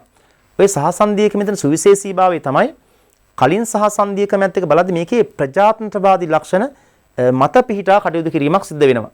ඒ නිසා ඒක ඉතා වැදගත් කාරණයක් මේ ස්විට්සර්ලන්ත සහ සංධීය ක්‍රමයේ ප්‍රජාතන්ත්‍රවාදී. ඉතින් පස්සේ ඔය 1848න් පස්සේ 1874 දී ඒ වගේම 1999 දී ස්විට්සර්ලන්ත ව්‍යවස්ථාව සංශෝධනය වෙනවා. එයින් පස්සේ දැන් ස්විට්සර්ලන්තයේ සහ සංධීය ක්‍රමයක් වුණාට වර්තමානයේ ඉතින් අපිට ස්විට්සර්ලන්තයේ සහ සංධීය ආණ්ඩුවක් විශේෂයෙන් හඳුන්වන්න අමාරුයි. ඒක අද වෙදී සංධීය ආණ්ඩුක්‍රමයක් බඩපත් වෙලා තියෙනවා. ඉතින් මේ විදිහට ස්විට්සර්ලන්ත ආණ්ඩුක්‍රමය ගැන අපි පොඩි හැඳිනීමක් දැන් මේකෙත් අර කලින් හැඳිනීම වගේම අපේ ප්‍රශ්නෙට අදාළ සම්පූර්ණ විස්තරයක් මෙතන තියෙනවා. කෙටියෙන් උනාට විස්තරයක් තියෙනවා ස්විට්සර්ලන්තයේ ආණ්ඩුක්‍රමය ගැන කියනවා. ඒක ආරම්භයේදී සහසන්ධි වුණා කියලා කියනවා. ඉතින් ආරම්භයේ සහසන්ධි වෙලා ඇති වුණු වෙනස්කම් එක්ක ස්විට්සර්ලන්තයේ වර්තමානයේ වෙද්දී සංධිය වෙලා තියෙනවා. මෙන්න මේ කාරණේ අපි ඊළඟ දෙවෙනි ඡේදයේදී දෙවෙනි කොටසේදී දෙවෙනි කොටස සාකච්ඡාව තුළ සාකච්ඡා කළ යුතුයි. ඉතින් මම මෙහිදී මේ සාකච්ඡාව තුළ ප්‍රධාන කාරණා 4ක් කෙරෙහි අවධානය යොමු කරනවා. ඒ ප්‍රධාන කාරණා 4 අනුව තමයි අපි කියන්නේ ස්විට්සර්ලන්තය මේ සහ සංධීය ආණ්ඩුක්‍රමයක් කියලා. ඒකේ තුල විශේෂයෙන් ලෝකයේ අනෙක් සංධීයත් එක්ක බලද්දී අනෙක් සංධීය රටවල් එක්ක බලද්දී මේක වෙනසක් තියෙනවා. එහෙමනම් ද්වීපති බලමු පළවෙනි කාරණේ විදිහට අපි සාකච්ඡා කරමු ස්විට්සර්ලන්ත සංධීයේ පදනම් මූලධර්ම කියලා. පදනම් මූලධර්ම ගැන සාකච්ඡා කරමු. එතකොට ද්වීපතේ මේකෙදි පදනම් මූලධර්ම සම්බන්ධව සාකච්ඡා කරද්දී මම ප්‍රධාන වශයෙන් පදනම් මූලධර්ම තුනක් කෙරෙහි අවධානය යොමු කරනවා. මේකේ පළවෙනි කාරණේ තමයි ස්විට්සර්ලන්තය කියන්නේ සහ සංධීය ආණ්ඩුක්‍රමයක්. ඉතින් මොකද්ද මේ සහ සංධීය ආණ්ඩුක්‍රමයක් කියන්නේ? සහ සංධීය ආණ්ඩුක්‍රමයක් කියලා කියන්නේ ස්වාධීන රාජ්‍යයන් කිහිපයක් සීමිත අරමුණක් ඉටු කරගන්න. නැත්නම් සීමිත අරමුණු කිහිපයක් ඉටු කරගන්න. ස්වාධිපත්‍ය බලයේ තමා සන්තකේ තබා ගනිමින් මධ්‍යම ආණ්ඩුවට සීමිත බලයක් ලබා දුණු ආණ්ඩුක්‍රමයක් තමයි සහ සංධීය ක්‍රමයක් කියන්නේ. ඉතින් අපි කිව්ව විදිහට ස්විට්සර්ලන්තයේ ආරම්භයේදී සහ සංධීය ක්‍රමයක් විශේෂයෙන් 1848 අවස්ථාවත් එක්ක බලද්දී. ඉතින් ඒ තුල ඇත්තටම සහ සංධීය ක්‍රමික ලක්ෂණය තමයි සාපේක්ෂව බලවත් වෙන්නේ ප්‍රාන්ත. දැන් ස්විට්සර්ලන්තේ නම් කැන්ටන් තමයි බලවත් වෙන්න ඕනේ. ඒ නිසා අපි ස්විට්සර්ලන්ත ආණ්ඩුක්‍රමය සලකනවා ඒකේ පදනම් මූලධර්මයක් වශයෙන් ගන්නවා මේක පදනම මුල්ම කාලේ සහ සංධීය ආණ්ඩුක්‍රමයක් විදිහට. ඉතින් එහෙම වුණාට පසු කාලයේදී ස්විට්සර්ලන්ත ආණ්ඩුක්‍රමයට විවිධ ව්‍යවස්ථා සංශෝධන වෙනවා. විශේෂයෙන්ම 1874 දී 1999 දී මේ කරව ව්‍යවස්ථා සංශෝධනත් එක්ක ස්විට්සර්ලන්තයේ එක්තරා දුරකට මේ මධ්‍යගත කරන ක්‍රියාවලියක් හඳුන්වලා දෙලා තියෙනවා. ඉතින් මධ්‍යගත කරන ක්‍රියාවලියක් කියලා කිව්වේ අර කැන්ටන් වලට වඩා මධ්‍යම ආණ්ඩුව බලවත් වීමක් පෙන්눔 කරනවා. විශේෂයෙන්ම අපි මේ කියන ස්විස් ජාතිය ස්විට්සර්ලන්ත ජාතිය සජාතීකරණය කිරීමකට දැන් ඒ කියන්නේ කැන්ටන් ජාතිකත්වයේ වෙනුවට ඊට එහාට ගිහිල්ලා ස්විස් ජාතිකත්වයේ ඉස්මතු වීමක් පෙන්눔 කරන. ඒ තුළ මධ්‍යම ආණ්ඩුවේ බලවත්භාවය පෙන්눔 කිරීමක් වෙනවා එතන. ඒකත් ස්විට්සර්ලන්ත සංධීය ක්‍රමයේ තියෙන විශේෂ කාරණයක් පදනම් මූලධර්මයක් වෙනවා. ඒ වගේම ද්වීපතේ ඊළඟ කාරණේ මම ගන්නවා මේකේ පදනම් මූලධර්මයක් විදිහට තවත් වැදගත් කාරණයක්. ඒක ඊටාම වැදගත්ම කාරණයක් ස්විට්සර්ලන්තයේ තියෙන හවුල් පාලනය සහ ස්වයං පාලනය කියන එක. මොකද්ද මේ හවුල් පාලනය හා ස්වයං පාලනය කියන්නේ? විශේෂයෙන් කැන්ටන මධ්‍යම ආණ්ඩුවේ පාට හවුල් වෙනවා විවිධ අවස්ථාවලදී. ඒ වගේම කැන්ටන වලට ස්වාධීන භාවයක් තියෙනවා. ඒකට අපි කියනවා හවුල් පාලනය සහ ස්වයං පාලනය කියලා. කැන්ටන් මධ්‍යම ආණ්ඩුවේ පාට හවුල් වෙනවා. කැන්ටන් වලට ස්වාධීනව ක්‍රියා කරන්න පුළුවන්. ඒක මෙන්න මේ මූලධර්ම තුන ස්විස්ලන්ත ආණ්ඩුක්‍රමය අපි සලකනවා පදනම් මූලධර්ම විදිහට. ඉතින් ඒ තුලත් අපිට පේනවා පැහැදිලි බවක් මේ කැන්ටන් වලට යම් ආකාරයක බලවත් වීම කියන්නේ යම් ප්‍රමාණයක බලවත් භාවයක්. අපි මේ සාකච්ඡා පුරාවටම පෙන්눔 කරන කාරණේ තමයි ලෝකයේ අනෙක් සංධීයකමකට වෙනස්ව ස්විට්සර්ලන්ත සංධීයකමේ තුල මේ ප්‍රාදේශීය ස්වයං පාලන ඒකකයක් වන කැන්ටන් වලට වැඩි ස්වාධීනතාවක් තියෙන බව. ඒක තමයි මේක අපි සාකච්ඡාවේ ප්‍රධානම කාරණය වෙන්නේ. ඉතින් දුවේ පුතේ අපි මේ පදනම් මූලධර්මෙන් පස්සේ අපි තවත් කතා කරනවා මේකේ ව්‍යවස්ථානුකූල මූලධර්ම විධිවිධාන කිහිපයක් අපි සාකච්ඡා කරනවා. විශේෂයෙන්ම ස්විට්සර්ලන්ත සංධීයකමේ අදාළ වන ව්‍යවස්ථානුකූල විධිවිධාන කිහිපයක් අපි සාකච්ඡා කරමු. මෙතන ප්‍රධාන වශයෙන්ම විධිවිධාන තුනක් කතා කරනවා. ඒ තුනේදීම කතා කරන්නේ අර කලින් කිව්ව ආකාරයට කැන්ටන් වලට වැදගත්කමක් තියෙනවා කියන කාරණා විශ්මතු වෙන්නේ. මම පළවෙනි එකට එමුණුත් එහෙම මෙන්න පළවෙනි ව්‍යවස්ථා විධිවිධාන එක තමයි පළවෙනි කාරණේ තමයි ස්විට්සර්ලන්තයේ මධ්‍යම ආණ්ඩුවට අමතරව මධ්‍යම අමතර ප්‍රාදේශීය ඒකක පැවතීම මේ පළවෙනි කාරණය. මධ්‍යම ආණ්ඩුවට අමතරව ප්‍රාදේශීය ඒකක දැන් ස්විට්සර්ලන්තයේ ප්‍රාදේශීය ඒකකයේ තමයි කැන්ටන. කැන්ටන 26ක් තියෙනවා. එහිදී පූර්ණ කැන්ටන 20කුත් අර්ධ කැන්ටන 6ක් තියෙනවා. දැන් මේ අර්ධ කැන්ටන කියලා කියන්නේ අර පූර්ණ කැන්ටන විතර තිබිලා කැඩිලා වෙන් වෙච්චා. ඉතින් එවැනි කැන්ටන 6කුත් තියෙනවා. ඉතින් ඒ නිසා මේ කැන්ටනයක් කියලා කියන්නේ අපි සර සංධීය ඇමරිකාවගේ ප්‍රාන්ත වශයෙන් හඳුනන ප්‍රාදේශීය ස්වයං පාලන ඒකකයක්. ඉතින් ඒ විදිහ කැන්ටන් සහ මධ්‍යම ආණ්ඩුවට අමතරව ස්විට්සර්ලන්තයේ ප්‍රාදේශීය ඒකක පැවතීම මේකේ තියෙන ව්‍යවස්ථානුකූල විධිවිධාන මේක තවත් අපි කාරණා සාකච්ඡා කරලා තියෙනවා. මේ පහුගිය පාඩමිය විස්තරාත්මක කතා කළා. ඉතින් ඒවත් අදාළ කරලා මේකේ පිළිතුර සපයාගත යුතුයි. ඉතින් ඒ නිසා අපි පළවෙනි කාරණේ කතා කරේ ස්විට්සර්ලන්ත ආණ්ඩුක්‍රමේ තියෙන පද ව්‍යවස්ථානුකූල විධිවිධානයක් වශයෙන් තමයි ගත්තේ. මධ්‍යම ආණ්ඩුවට අමතරව මොනවද කැන්ටන් නැත්නම් ප්‍රාදේශීය ඒකක පැවතීම. දෙවෙනි කාරණේ මම මේකට සම්බන්ධ කාරණයක් ගන්නේ කැන්ටන් ස්වාධීපති වීම. ස්විට්සර්ලන්තේ කැන්ටන් ස්වාධීපති. කැන්ටන් ස්වාධීනයි. දැන් කැන්ටන් ස්වාධීනයි කියලා කියන්නේ දැන් කැන්ටන් වලට ස්වාධීන බලයක් තියෙනවා. ඉතින් විශේෂයෙන්ම 1999 පනවපු ව්‍යවස්ථාවත් එක කියනවා මධ්‍යම ආණ්ඩුවෙන් සීමා නොකරන තාක්කල් මධ්‍යම ආණ්ඩුවෙන් සීමා නොකරන තාක්කල් කැන්ටන් ස්වාධීනයි. දැන් කැන්ටන් ස්වාධීපත්‍ය කියන්නේ ඒ තම භූගෝලීය ඒකකයේ තුල තමන්ගේ භූගෝලීය ඒකකයේ තුල ස්වයං පාලනය සම්බන්ධින අයිතිය. ඉතින් ඒ නිසා ලෝකයේ අනෙක් සංධීයකමෙන් එක සාපේක්ෂව බලද්දී ස්විට්සර්ලන්තයේ කැන්ටන් ස්වාධීන. හැබැයි මතක තියාගන්න වෙනවා කැන්ටන් වලට පූර්ණ ස්වාධීපත්‍යයක් නැහැ. කැන්ටන් ස්වාධීපත සීමාන කරුණු කිහිපයක්ම තියෙනවා. දැන් විශේෂයෙන් මධ්‍යම ආණ්ඩුවේ විධායක බලය මගින් කැන්ටන් ස්වාධීපත සීමාන. කැන්ටන් ස්වාධීනයි. නමුත් කැන්ටන් වලට පූර්ණ ස්වාධීපත්‍යයක් නැහැ. ඒකත් අපි ස්විට්සර්ලන්තයේ මේ සංධීයකමේ ව්‍යවස්ථානුකූල සිද්ධාන්තයක් වෙනවා. අනෙක් කාරණේ තමයි විශේෂ වැදගත්ම කාරණේ ස්විට්සර්ලන්තයේ කැන්ටන් සහ මධ්‍යම ආණ්ඩුව අතර බලය බෙදලා තියෙනවා. දැන් ඇමරිකාවේ බලය බෙදපු ක්‍රමයේ මධ්‍යම ආණ්ඩුවේ බලය දක්වලා ඉතිරි බලතල ප්‍රාන්තවලටනේ. මෙතනත් එහෙම තමයි. මධ්‍යම ආණ්ඩුවේ බලය දක්වලා ශේෂ බලතල තියෙන කැන්ටන් වලට. දැන් ස්විට්සර්ලන්තයේ දැන් මධ්‍යම ආණ්ඩුවට හෝ කැන්ටන් වලට හිමි වෙන්නේ නැති බලතල නෑ. ශේෂ බලතල තියෙන කැන්ටන් වල ඉබේම නීති සම්පාදනය කරන්න බලතල හම්බ වෙනවා කැන්ටන් වලට. ඒ නිසා කැන්ටන් හා මධ්‍යම ආණ්ඩු බලතල බෙදීමක් කරලා තිනවා. මෙහිදී පුළුවන් නම් සඳහනක් කරගන්න මධ්‍යම ආණ්ඩු බලතල කිහිපයක් තියෙනවා. වැදගත් බලතල කිහිපයක් විදේශ ප්‍රතිපත්තිය, හමුදාව සහ ආරක්ෂාව, රේගු කටයුතු, අවියායුධ, දුම්රිය හා ගුවන්ගම මූල්‍ය කටයුතු. වැදගත් බලතල කිහිපයක් මධ්‍යම කැන්ටන් වලටත් බලතල කිහිපයක් තියෙන වැදගත් කාරණා කිහිපයක් විශේෂයෙන්ම අපි ගන්නවා කිහිපයක්ම ප්‍රාන්ත හිවත් කැන්ටන් විවස්ථා. කැන්ටන් වලට වෙන වෙන විවස්ථා තියෙනවා. ඒ සම්බන්ධ බලය කැන්ටන් වලට තියෙනවා. විශේෂයෙන් කැන්ටන් යටතේ තියෙන මේ ප්‍රාදේශීය ඒකක කොමියුන සම්බන්ධ බලයක් තියෙනවා. අධ්‍යාපනයේ විශේෂයෙන් විෂය නිර්දේශ සකස් කිරීම, අධ්‍යයන කාර්යමණ්ඩල බඳවා ගැනීම වගේ දේවල්. ඉතින් මේ විදිහට කැන්ටන් වලටත් බලතල තියෙනවා. ඉතින් මේ විදිහට අපි කතා කරනවා අනෙක් සංධීයකමන්ට වෙනස්ව ස්විට්සර්ලන්තයේ කැන්ටන් වලටත් බලතල තියෙනවා. ඒ නිසා අපි මේ දැන් සාකච්ඡා කළේ ওই කාරණා හතරෙන් දෙකක් කතා කළා. මොකද්ද? ස්විට්සර්ලන්ත ආණ්ඩුවේ පදනම් මූලධර්ම සම්බන්ධව කතා කළා. ඒ වගේ ව්‍යවස්ථානුකූල විධිවිධාන තුනක් පිළිබඳව කතා කළා. එහෙනම් දුවේ පුතේ අපි මෙහිදී දැන් කිව්වම මේ සාකච්ඡාව තුළ කාරණයක් පේනවා මෙතන.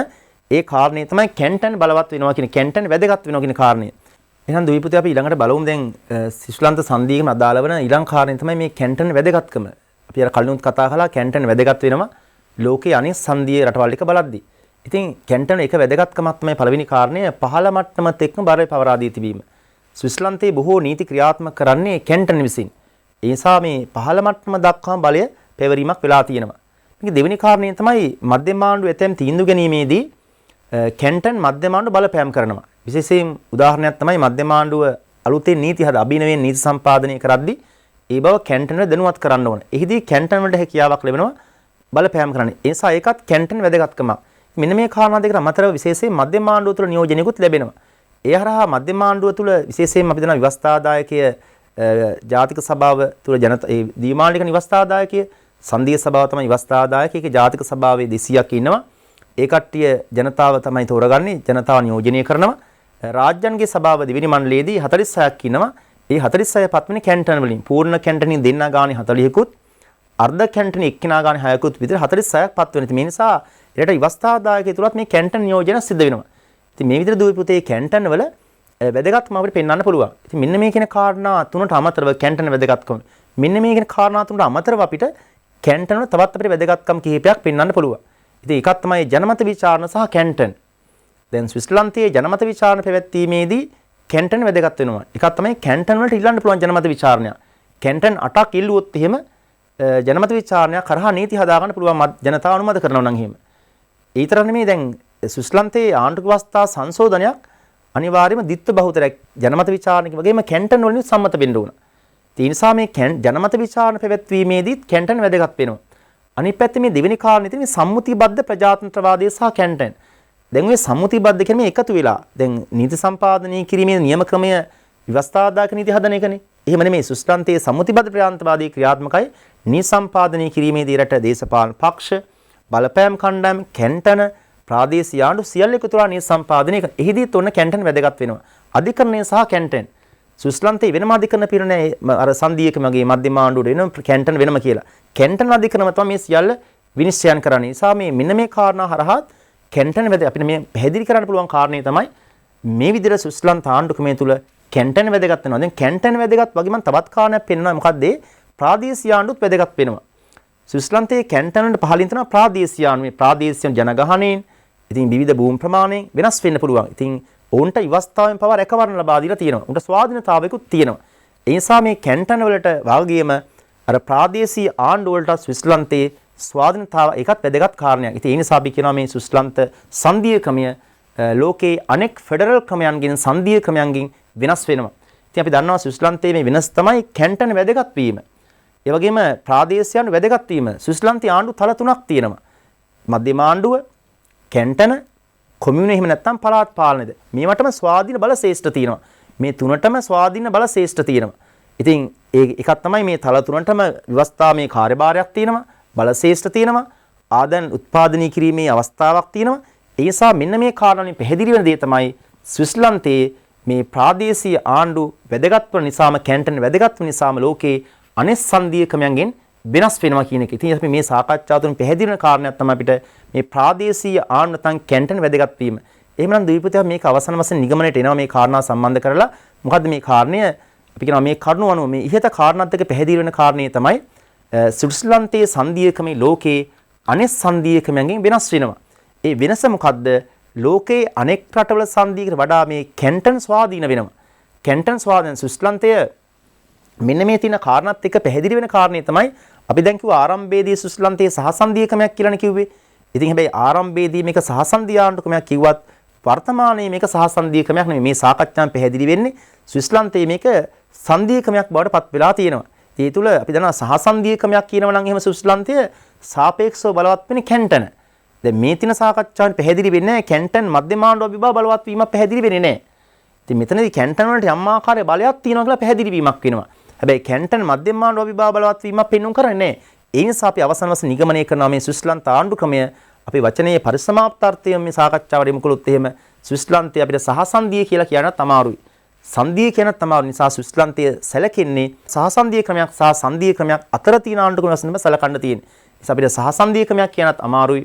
ඒ වගේම සංධීය ක්‍රමයක් කියනත් බෑ. මේ දෙක අතර පවතින ආණ්ඩු ක්‍රමයක් වශයෙන් තමයි සැලකන්න වෙන්නේ. ඒ නිසා මේ අපි කතා කරමු මේ සංධීය මාදිලිය ලෝකේ අපි ඉන්දියානු සංධීය ක්‍රමය තුල අපි කිව්ව මධ්‍යම ආණ්ඩු ගොඩක් බලවත් වෙන්නේ. ඇමරිකාව අපි කිව්වා සම්භාව්‍ය සංධීය ක්‍රමයක්. ඉතින් ප්‍රාන්ත වලට වැඩි ස්වාධීනතාවක් තිබ්බත් අද මධ්‍යම ආණ්ඩු බලවත් වෙලා තියෙනවා. නමුත් අපි ස්විට්සර්ලන්ත ආණ්ඩු ක්‍රමයේ සැලකීමේදී ආරම්භයේදී සහසන්ධිය පටන් ගත්තාට විවිධ කාරණා නිසා ස්විට්සර්ලන්තය අද වෙද්දී ඒ සහසන්ධිය ක්‍රමය සංධීය ක්‍රමයක් බවට පත් වෙලා තියෙනවා. ඉතින් ඒකෙදී අපි ඒත් අවසානයේදී කතා කරලා මේ තියන්න පුළුවන් කොහෙද කියන කාරණේත් කතා කළා මේ සංධීය ක්‍රමය. එහෙනම් දුවේ පුතේ අපි වෙනන් සාකච්ඡා කළේ අපි අද පුනරීක්ෂණ පාඩම් මාලාව තුල ප්‍රධාන වශයෙන් මම රචනාමය ප්‍රශ්න දෙකක් සාකච්ඡා කරන මේ කාලෙත් එක්ක උත්තර දෙන විදිහට. ඉතින් අපේ විශේෂයෙන්ම තුන්වෙනි කොටසේදී පහුගිය විභාගයේදී මේ සම් ප්‍රශ්න ඉදිරිපත් වුණා. ඉතින් ඒකෙදි ගිය අවුරුද්දේ අහලා තිබ්බ ප්‍රශ්න මම නැවත කියනවා ඉන්දියාවෙන් අහලා තිබ්බේ. ඉතින් ඉදිරියේදී මේ සංධීය මාදිරි වලින් ඇමරිකාවෙන් හෝ ස්විස්ලන්ත ආණ්ඩුක්‍රමයෙන් ප්‍රශ්නයකද මේ වගේ ප්‍රශ්නයක් එහෙන්න පුළුවන්. මේ ආකාරයෙන් මම මේ ගුරුවත් පොතත් එක්ක අපේ තමයි මේ සාකච්ඡාව මෙහෙව්වේ. ඉතින් ඒ අනුව උත්තර සකස් කරගන්න අපි මෙතනින් පස්සේ අපි ඊළඟට සාකච්ඡා කරනවා අපේ මේ පළවෙනි කොටස අපේ පේපර් එකේ පළවෙනි කොටස අදාළ වන බහුවර්ණ ප්‍රශ්න කිහිපයක් සහ කෙටි ප්‍රශ්න කිහිපයක් ඉරි අපි අවධානයක් යොමු කිරීමක් කරගන්නවා. ඉතින් දුවේ පුතේ අපි නම් බලමු ප්‍රශ්න කිහිපයක් කතා කරගන්න. මම මෙහිදී එක ප්‍රශ්නයක් මුලින්ම යොමු කරනවා මේකේ තියෙන උපදෙස් කිහිපයක් දීලා තිනවා. එකේ ඉඳන් පහ දක්වා ප්‍රශ්න වලට නිවැරදි ප්‍රකාශය හෝ ප්‍රකාශකාරණ තෝරන්න කියලා. එහෙනම් දුවේ පුතේ බලමු මේ ප්‍රශ්න උත්තරේ හොයන්න බලන්න. දැන් මේකේ තියෙන්නේ මේ දැන් අපේ අර මූලාකෘති ප්‍රශ්න පත්‍රයෙන් තමයි මම මේ ප්‍රශ්නේ හොයාගන්නේ. අපේ ගුරුවත් පොතේ තියෙනවා මේ ආණ්ඩුක මාදිරි පටන් ගන්න තැන ආණ්ඩුක්‍රම ව්‍යවස්ථා සම්බන්ධ නිර්වචන කිහිපයක් තියෙනවා. එතන 4 දෙනෙක් නිර්වචන තියෙනවා. එකක් තමයි ඇරිස්ටෝටල්ගේ නිර්වචනයක් තියෙනවා. ඒ වගේ මෙතන තියෙනවා මේ කේසී බිය ඉදිරිපත් නිර්වචනයක් තියෙනවා. බ්‍රයිස් සාම ඉදිරිපත් නිර්වචනයක් තියෙනවා. සීඑප් ස්ටෝන් ඉදිරිපත් නිර්වචනයක් තියෙනවා. ඉතින් අර මූලාකෘති ප්‍රශ්න පත්‍රයේ මේ කාරණේ තිබ්බ මෙතන තියෙන ආණ්ඩුක ව්‍යවස්ථාවක් කියලා කියන්නේ ආණ්ඩුවේ බලතල පාලිතින්ගේ අයිතිවාසිකම් ඉතින් පාලකීන් සහ පාලිත සම්බන්ධය දැක්වෙන මූලධර්ම පද්ධතිය. දැන් මේ නිර්වචන ඉදිරිපත් කළේ කවුද? ඉතින් මේ නිර්වචනය ඉදිරිපත් කළේ කවුද කියද්දී මේක ඉදිරිපත් කළා තියෙන පුදුලා අපි ගත්තොත් එහෙනම් උත්තරේ මේකේ නිවැරදි උත්තරේ වෙන්නේ සීඑප් ස්ටෝන් තමයි මේක ඉදිරිපත් කළා තියෙන්නේ. ඒකේ උත්තරේ වෙන්නේ මේකේ උත්තරේ දෙවෙනි උත්තරේ තමයි ගන්න වෙන්නේ. ඉතින් ඒක ඒ අනුව හදාගන්න. දැන් මේ නිසා ද්විපති වාලා ගුරුවත් පොතේ නිර්වචන 4ක් තියෙනවා. ඒ නිර්වචන 4 පාඩම් කරන වඩා කවුද මේ නිර්වචන ඉදිරිපත් කරේ කියන කාරණේ පොඩ්ඩක් බලාගත්තා නම් එහෙම මේ නිර්වචන නැතුව වෙන නිර්වචනයක් ආවත් එහෙම කවුද කියලා අපිට තෝරගන්න පුළුවන් වෙනවා. ඒක මම ගත්තේ අර මූලාකෘති ප්‍රශ්න පත්‍රයේ තිබුණු විදිහ තමයි ගත්තේ. ඒ වගේ එකක් එන්න පුළුවන්. අපි තවත් ප්‍රශ්නයක් ගෙවුවොත් එහෙනම් බහුවර්ණයක් අපි සාකච්ඡා කළොත් එහෙම දැන් මම මේ ප්‍රශ්නේ හදලා තියෙන්නේ පොදුවේ හදලා තියෙන්නේ. ඒ එක රටක් පදනම් කරන්නේ මේ හදලා තියෙන්නේ. දැන් මේකේ තියෙන්නේ නිර්දේශිත ආණ්ඩුක මාධ්‍ය අපේ මාතෘකා ආණ්ඩුක මාදිරිනේ. අපිට නිර්දේශ වෙලා තියෙන ආණ්ඩුක මාදිරි කිහිපයක්. නේද? මේ එහෙම මාතෘකාවක් නෙමෙයි. අපි ඉගෙන ගන්න අපේ විෂය නිර්දේශය තුළ ඉගෙන ගන්න ආණ්ඩුක මාදිරි වලට අදාළ මේ රටවල් නිර්දේශ මාදිරි 6 මෙතන සඳහන් වෙනවා. ඒකේ අපි පළවෙනි එකට ගෙමුවොත් එහෙම ඇමරිකා සජ්ජනපද ආණ්ඩු ක්‍රමය සහසන්ධීය ක්‍රමයකින් ආරම්භ වී සම්භාව්‍ය සංධීය ක්‍රමයක් බවට පත් වී වර්තමානයේ මධ්‍යම ආණ්ඩු බලවත් වී ඇත. ඒක මොකද හරිද කියන කාරණය. විචාරකයන්ට අනුව ඉන්දියාවේ ඇත්තේ ඒකීය ලක්ෂණ පෙන්වුම් කරන සංධීය ක්‍රමයකි. තීරණය ගන්න හරිද වැරදිද කියන එක. ස්විස්ලන්තයේ සහසන්ධීය ක්‍රමයක් වුවත් වර්තමානයේ සංධීය ක්‍රමයක් බවට පත් වේ ඇත. ඒ වගේ ප්‍රංශය සංධීය ආණ්ඩු ක්‍රමයක් බවට පරිවර්තනයකට උදාහරණයකි. බ්‍රිතාන්‍ය සහ ලංකාව ඒකීය රාජ්‍ය පරිවර්තනවලට උදාහරණයකි. දැන් මේ ප්‍රකාශ පහ දිහා බැලුවාම මේකේ අදාළ නොවන ප්‍රකාශය මොකද්ද? දැන් මේකේ පළවෙනි එක හරිය. නේද? අපි දැන් කතා කරාද ඒ සාකච්ඡාව තුළ ඉතින් ඉන්දියාව අපි කතා කරා කලින් දවස් සාකච්ඡාව තුළ ඉන්දියාවේ තරම ඒකීය ලක්ෂණ පෙන්වුම් කරන සංධීය ක්‍රමයක් බවට. ඉතින් ස්විස්ලන්තේ කතාවත් හරි සහ සංධීය ක්‍රමයක් වුණත් වර්තමානයේදී සංධීය වෙලා තියෙනවා. මේකේ දෙකක් ඉතුරුයි අපිට. මේකෙන් වඩා නිවැරදි පිළිතුර බවට පත් වෙන්නේ. ඉතින් බ්‍රිතාන්‍ය සහ ලංකාව අපි සලකන්නේ ඒකීය රාජ්‍යයක් වශයෙන් තිබිලා පරිවර්තන වෙච්ච රාජ්‍යයන් විසින් තමයි සලකන්නේ. හතරවෙනි උත්තරේ තමයි නිවැරදි පිළිතුර බවට පත් වෙන්නේ. ඒ නිසා අපි එහෙනම් ඒකට උත්තරේ 4 තමයි ගන්න අපේ නිවැරදි පිළිතුර බවට පත් වෙන්නේ. එහෙනම් දුවිත අපි ඊළඟට බලමු අපේ ඊළඟ තුන්වෙනි ප්‍රශ්නය. ඒකේ තියෙන්නේ ඇමරිකානු ආණ්ඩුක්‍රමය තුල මධ්‍යම ආණ්ඩුව සහ ප්‍රාන්ත ආණ්ඩුව අතර බලය බෙදා හැරති ආකාරය වන්නේ. අපි දන්නවා අපි කතා කරා අද සාකච්ඡාව තුළ. දැන් පළවෙනි උත්තරේ තියෙන්නේ මධ්‍යම ආණ්ඩුවේ බලය දක්වා ඉතිරි බලතල ප්‍රාන්තවල ලබා දී තිබීම. දෙවෙනි එක මධ්‍යම ආණ්ඩුවේ සහ ප්‍රාන්ත ආණ්ඩුවල බලතල වෙන වෙනම දක්වා තිබීම. ඒක තුන්වෙනි කාරණේ තියෙන්නේ ප්‍රාන්තවල බලතල දක්වා ඉතිරි බලතල මධ්‍යම ආණ්ඩුව දක්වා තිබීම. හතර තියෙන මධ්‍යම ආණ්ඩුවේ බලතල ප්‍රාන්තව බලතල සමගාමී බලතල දක්වා තිබීම. පහ තියෙනවා මධ්‍යම ආණ්ඩුව හා ප්‍රාන්තවල තහනම් බල දක්වා තිබීම. දැන් මේකෙන් නිවැරදි ක්‍රමය මොකක්ද ඇමරිකාවේ බලය බෙදීමේ? නිවැරදි ක්‍රමය අපි කතා කරා ඇමරිකාවේ නිවැරදි ක්‍රමය තමයි මධ්‍යම ආණ්ඩුවේ බලය දක්වලා ඉතිරි බලතල ප්‍රාන්තවල ලබා දී තිබෙන නිසා උත්තරේ මේක නිවැරදි පිළිතුර බවට පත් වෙන්නේ පළවෙනි එක. අපි දෙවෙනි තව ප්‍රශ්නයක් බලමු මේකේ තවත් බහුවර්ණයක්. ඒක ස්විට්සර්ලන්ත ආණ්ඩු ක්‍රමයේ සම්බන්ධව තියෙන්නේ. ස්විට්සර්ලන්තයේ කැන්ටනල් වැදගත්කමක් නොවන්නේ. ඒක පහළ මට්ටමත් එක්ක බලය බෙදීම. මේක වැදගත්කම අපි කතා කළානේ. මධ්‍යම ආණ්ඩු නීති පැනවීමේදී කැන්ටනල් උපදෙස් ගැනීම. ඒකත් වැදගත්කමක් අපි විසින් කතා කරා. ජනමත විචාරණ හරහා මධ්‍යම ආණ්ඩුවේ පාලන සහභාගීකත් වැදගත්කමක්. 4-5 ගත්තොත් එහෙම 4 දෙනා සම්මුතිබද්ධ ප්‍රාන්තවාදය හරහා මධ්‍යම ආණ්ඩුවේ පාලන සහභාගීකත් හරි. උත්තරේ මේක නිවැරදි පිළිතුර බවට පත් වෙන්නේ 5 වෙනි එක. හේතුව දැන් පස්වෙනි එකේ තියෙන දෙවන මණ්ඩලය තුල කැන්ටන් තුල අසමාන නියෝජනයක් දීම. ස්විස්ලන්තයේ දෙවන මණ්ඩලය තුල ලබා දෙන්නේ සමාන නියෝජනයක් ලබා දෙන හේතුව පූර්ණ කැන්ටන් 20ක් තියෙන නිසා කැන්ටන් වලට දෙන්න ගානේ පත් කරන පූර්ණ කැන්ටන් එකකින් අර්ධ කෙනෙක් එක්කෙනා ගන්නට පත් කරන නිසා අසමාන නියෝජන ලබා දීමක් සිදු වෙන්නේ නැහැ. ඉන්දියාව වගේ නම් අසමාන නියෝජන තියෙනවා මේ ප්‍රාන්තවලට. එහෙනම් ඒක පිළිතුරු බවට පත් වෙන්නේ පස්වෙනි එක. අපි තවත් ප්‍රශ්නයක් යමු කරොත් එහෙම ඉන්දියානු සංධියක මේ සම්බන්ධව තියෙන්නේ ඒකේ ABCD වර්ණ වශයෙන් තියෙනවා තියෙන්නේ ඉන්දියානු සංධියක මේ ලක්ෂණ වූයේ එක ඒ ප්‍රකාශය ඒකීයද සංධියන කරුණුවේදී ඉන්දියානු ව්‍යවස්ථාව නිහඬය. ඒ ඉන්දියානු ව්‍යවස්ථාව තුළ ඒකීය ව්‍යවස්ථාවක්ද ඒකීය සංධි කියලා ලියලා නැහැනේ. රාජ්‍ය සංගමයක් කියලායි තියෙන්නේ. ඒ නිසා අපි ඒක හරි කියලා ගන්න වෙනවා අපිට. ඉන්දිය සංධියක මෙතන බලය බෙදා ඇත්තේ අසම්මිතික ආකාරයට. ඒක හරි. ඉන්දියාවේ සමහර ප්‍රාන්ත වැඩියෙන් බලතල දීලා තිනවා. දැන් ගෝවා, කාශ්මීර්, ඇසෑම් වගේ ප්‍රාන්ත වලට වැඩි බලතල තියෙන එකට වැඩියෙන් ඉන්න නිසා වැඩියෙන් බලතල දීලා තිනවා. මේක B කියන ප්‍රකාශෙත් නිවැරදි. සීගත විචාරකින්ට ඉන්දියාව හඳුනාගන්නේ සහසන්ධීය ආණ්ඩුක්‍රමයක් ලෙසය. අපිට සහසන්ධීය ක්‍රමයක් කියන්න බෑ මේක ඉන්දියාව. ඒ නිසා C ගන්න බෑ මෙතන අපිට නේද? A B හරි. A B තුන උතර බැලුවොත් එහෙම දැනට A B 1 තියෙනවා, 3 තියෙනවා A B, 4ත් A B තියෙනවා. 4ත් A B, 5ත් A B තියෙනවා. බෑ C තියෙන නිසා ගන්න බෑනේ ඒක. ඒ නිසා D ගත්තොත් ඉන්දියාවේ මධ්‍යම ආණ්ඩුව සහ සාංඝික ප්‍රාන්තයක වෙනසක් නොපවතී. නෑ වෙනසක් තියෙන මධ්‍යම ආණ්ඩුවක් තියෙනවා. ඔව් මධ්‍යම ආණ්ඩුවක් තියෙනවා මේ සාංඝික වෙනසක් තියෙනවා. ඒ නිසා අපි ඒක ගන්නත් බෑ. ඉන්දියාව ව්‍යුහාත්මක තින් ගොඩනගත්තේ සංධීය ක්‍රමයක්. ඒක හරි ව්‍යුහාත්මකව සංධීය නිසා මේ ගන්න වෙන්නේ A B. අපි මේ A B E කියන උත්තරේ තමයි ගන්න වෙන්නේ හතරවෙනි ප්‍රශ්නේ. නිසා අපි මේ බහුවර්ණ ප්‍රශ්න පහක් තමයි සාකච්ඡා කළේ. ඊට දෙවිපතේ තව බලමු අපි කෙටි ප්‍රශ්න කිහිපයක් ඉතිරි අවධානය යොමු කරමු. ඉන්දියානු සංධීයකමේ ඒකීය ලක්ෂණ පෙන්වන කරන අවස්ථා දෙකක්. විශේෂ කාරණයක් තමයි ඉන්දියාවේ සංධීයකමේ තුල ඒකීය ලක්ෂණ පෙන්වන කිරීමක් කරනවා. ඉතින් ඒකේ අවස්ථාවක් තමයි අපි උදාහරණ වශයෙන් බලමු මොනවාද අවස්ථා කියලා. මෙන්න අවස්ථා කිහිපයක් තියෙනවා. හදිස්සි අවස්ථා බලතල ක්‍රියාත්මක කරලා ඒකීය ලක්ෂණ පෙන්වන කරනවා. ප්‍රාන්තවල දේශ සීමා වෙනස් කරන්න, නව ප්‍රාන්ත පිහිටුවන්න මධ්‍යම ආණ්ඩුවේ පාර්ලිමේන්තුව දෙකෙන් එකකින් පුළුවන්. ඒ වගේ අවස්ථා අපි කිහිපයක් දාලා තිනවා. අනික ඒකීය සංධීයද කියන ඒකීය රාජ්‍යයක්ද සංධීයද කියලා විවස්ථාවේ දක්වලා නැහැ හරියටම. මේ නිසා අපි කලින් පාඩමින් සාකච්ඡාවේ කතා කරලා විස්තරාත්මකව මෙන්න උත්තර ටික හදිස් ඒකීය ලක්ෂණ පෙන්වන කරන අවස්ථා ටික අපි තව එකක් යමු කළොත් එහෙම ප්‍රශ්නයක්. හදිස්සි අවස්ථා ප්‍රකාශන අවස්ථා දෙකක් ඉන්දියාව අවස්ථා තුනක් තියෙනවා. එහෙනම් දෙවිපුතේ දැන් මෙතන අපි උත්තර තුනක් තියෙනවා. ඒ කියන්නේ ඉන්දියාවේ හදිස්සි අවස්ථා ප්‍රකාශන අවස්ථා තුනක් තියෙනවානේ. ඉතින් මේ තුනක්ම ලියන්න අවශ්‍ය වෙන්නේ අපිට රූල් දෙකයි විභාගෙ දෙන්න ලියන්න. ඒ නිසා මේන් ඕනෑම දෙකක් ලියවිවීම ලකුණු ලබා ගැනීමට හේතු වෙන නිසා දෙකක් තමයි අනිවාර්ය ලියන්න තියෙන්නේ. තුනක් ලියන්න අවශ්‍ය වෙන්නේ නැහැ. දෙකක් තමයි ලියන්න අවශ්‍ය වෙන්නේ. එහෙනම් දෙවිපුතේ බලමු මේ තවත් අපි මේකට අදාළ තවත් කෙටි ප්‍රශ්නයක් බලමු. මේකේ තියෙන්නේ මේ පොඩ්ඩක් වෙනස් ආකාරයේ ප්‍රශ්නයක් මම මේකට දැම්මේ අර කලින් වගේ නිශ්චිතම කෙලිම කියන නිශ්චිත වහනකට වඩා පොඩි ප්‍රකාශ දෙකක් තමයි ඇතුළත් කළේ. ඒක බලන්න මේකේ තියෙන්නේ අපි මේ සංධීය මාදිලි සම්බන්ධ ප්‍රශ්නය ඇතුළත් කළේ. ඒකේ තියෙන්නේ ෆෙඩරල් සහ සහසන්ධීය යන ආණ්ඩු දෙක අතර පවතින ආණ්ඩුක්‍රමයක් කියලා කියන ප්‍රකාශයක් තියෙනවා. ඊළඟ දෙකේ තියෙනවා ඒකීය ලක්ෂණ පෙන්වුම් කරන සංධීය ආණ්ඩුක්‍රමයක් කියලා ප්‍රකාශයක් තියෙනවා. ඒකෙන් ප්‍රශ්නේ අහනවා මෙම ලක්ෂණ සහිත රාජ්‍යයන් දෙක නම් කරන්න. දැන් මෙහෙමයි. දැන් මේ උත්තරේ ලියද්දී පේපර් එකේ උත්තර ලියන්න ඕනේ. දැන් මේකේ රූල් දෙකක් තියෙනවා. දැන් දරුවනේ මේ රූල් දෙකක් තිබ්බහම අංක 1 ලියන්න ඕනේ අංක 1. දැන් මේ එකට අදාළ අංක 2 ඉරුවොත් ලකුණු දෙන්නේ නැහැ. ඒ නිසා අංක 1ට අදාළ පිළිතුර අංක 1 සඳහන් කළ යුතුයි. ඉතින් ඒකට අපේ පිළිතුර වෙන්නේ පළවෙනි එක ස්විස්ලන්තය. ඉතින් ස්විස්ලන්තය කියන ස්විස්ලන්තයේ අංක 1 තියෙන්න ඕන. මේකේ අංක 2 ගත්තොත් එහෙම අංක 2 කියන්නේ ඒකීය ලක්ෂණ පෙන්වන කරන සංධීය ආණ්ඩුක්‍රමයක් කිව්වම ඉන්දියාව තමයි උත්තරේ වෙන්නේ. අංක 2 ඉන්දියාව තියෙන මේ විදිහට හරියට ඒ වගේ ප්‍රශ්න තියෙන්න පුළුවන්. ඉතින් එහෙම නැති ඒවාක් තියෙනවා. දැන් උදාහරණ කලින් අපි කතා කරු ප්‍රශ්නේ ගත්තොත් එහෙම ඉන්දියාවේ හදිස්සි අවස්ථා ප්‍රකාශ කරන අවස්ථා දෙකක්ම තුනක් තියෙනවානේ. එහිදී පිළිවෙලට අවශ්‍ය වෙන්නේ නැහැ. එහිදී ඒ උත්තර වලින් කැමැති ඕනෑම එකක් ලියන්න පුළුවන්. දැන් මේ වගේ ප්‍රශ්න ගත්තාම මේ වගේ ප්‍රශ්න විභාග පේපර් එකේ තියෙනවා. ඉතින් එහෙම ලියද්දී හරියට අදාළ පිළිතුර වලින් ස්ථානයේදී පිළිතුර ලිවිය යුතුයි.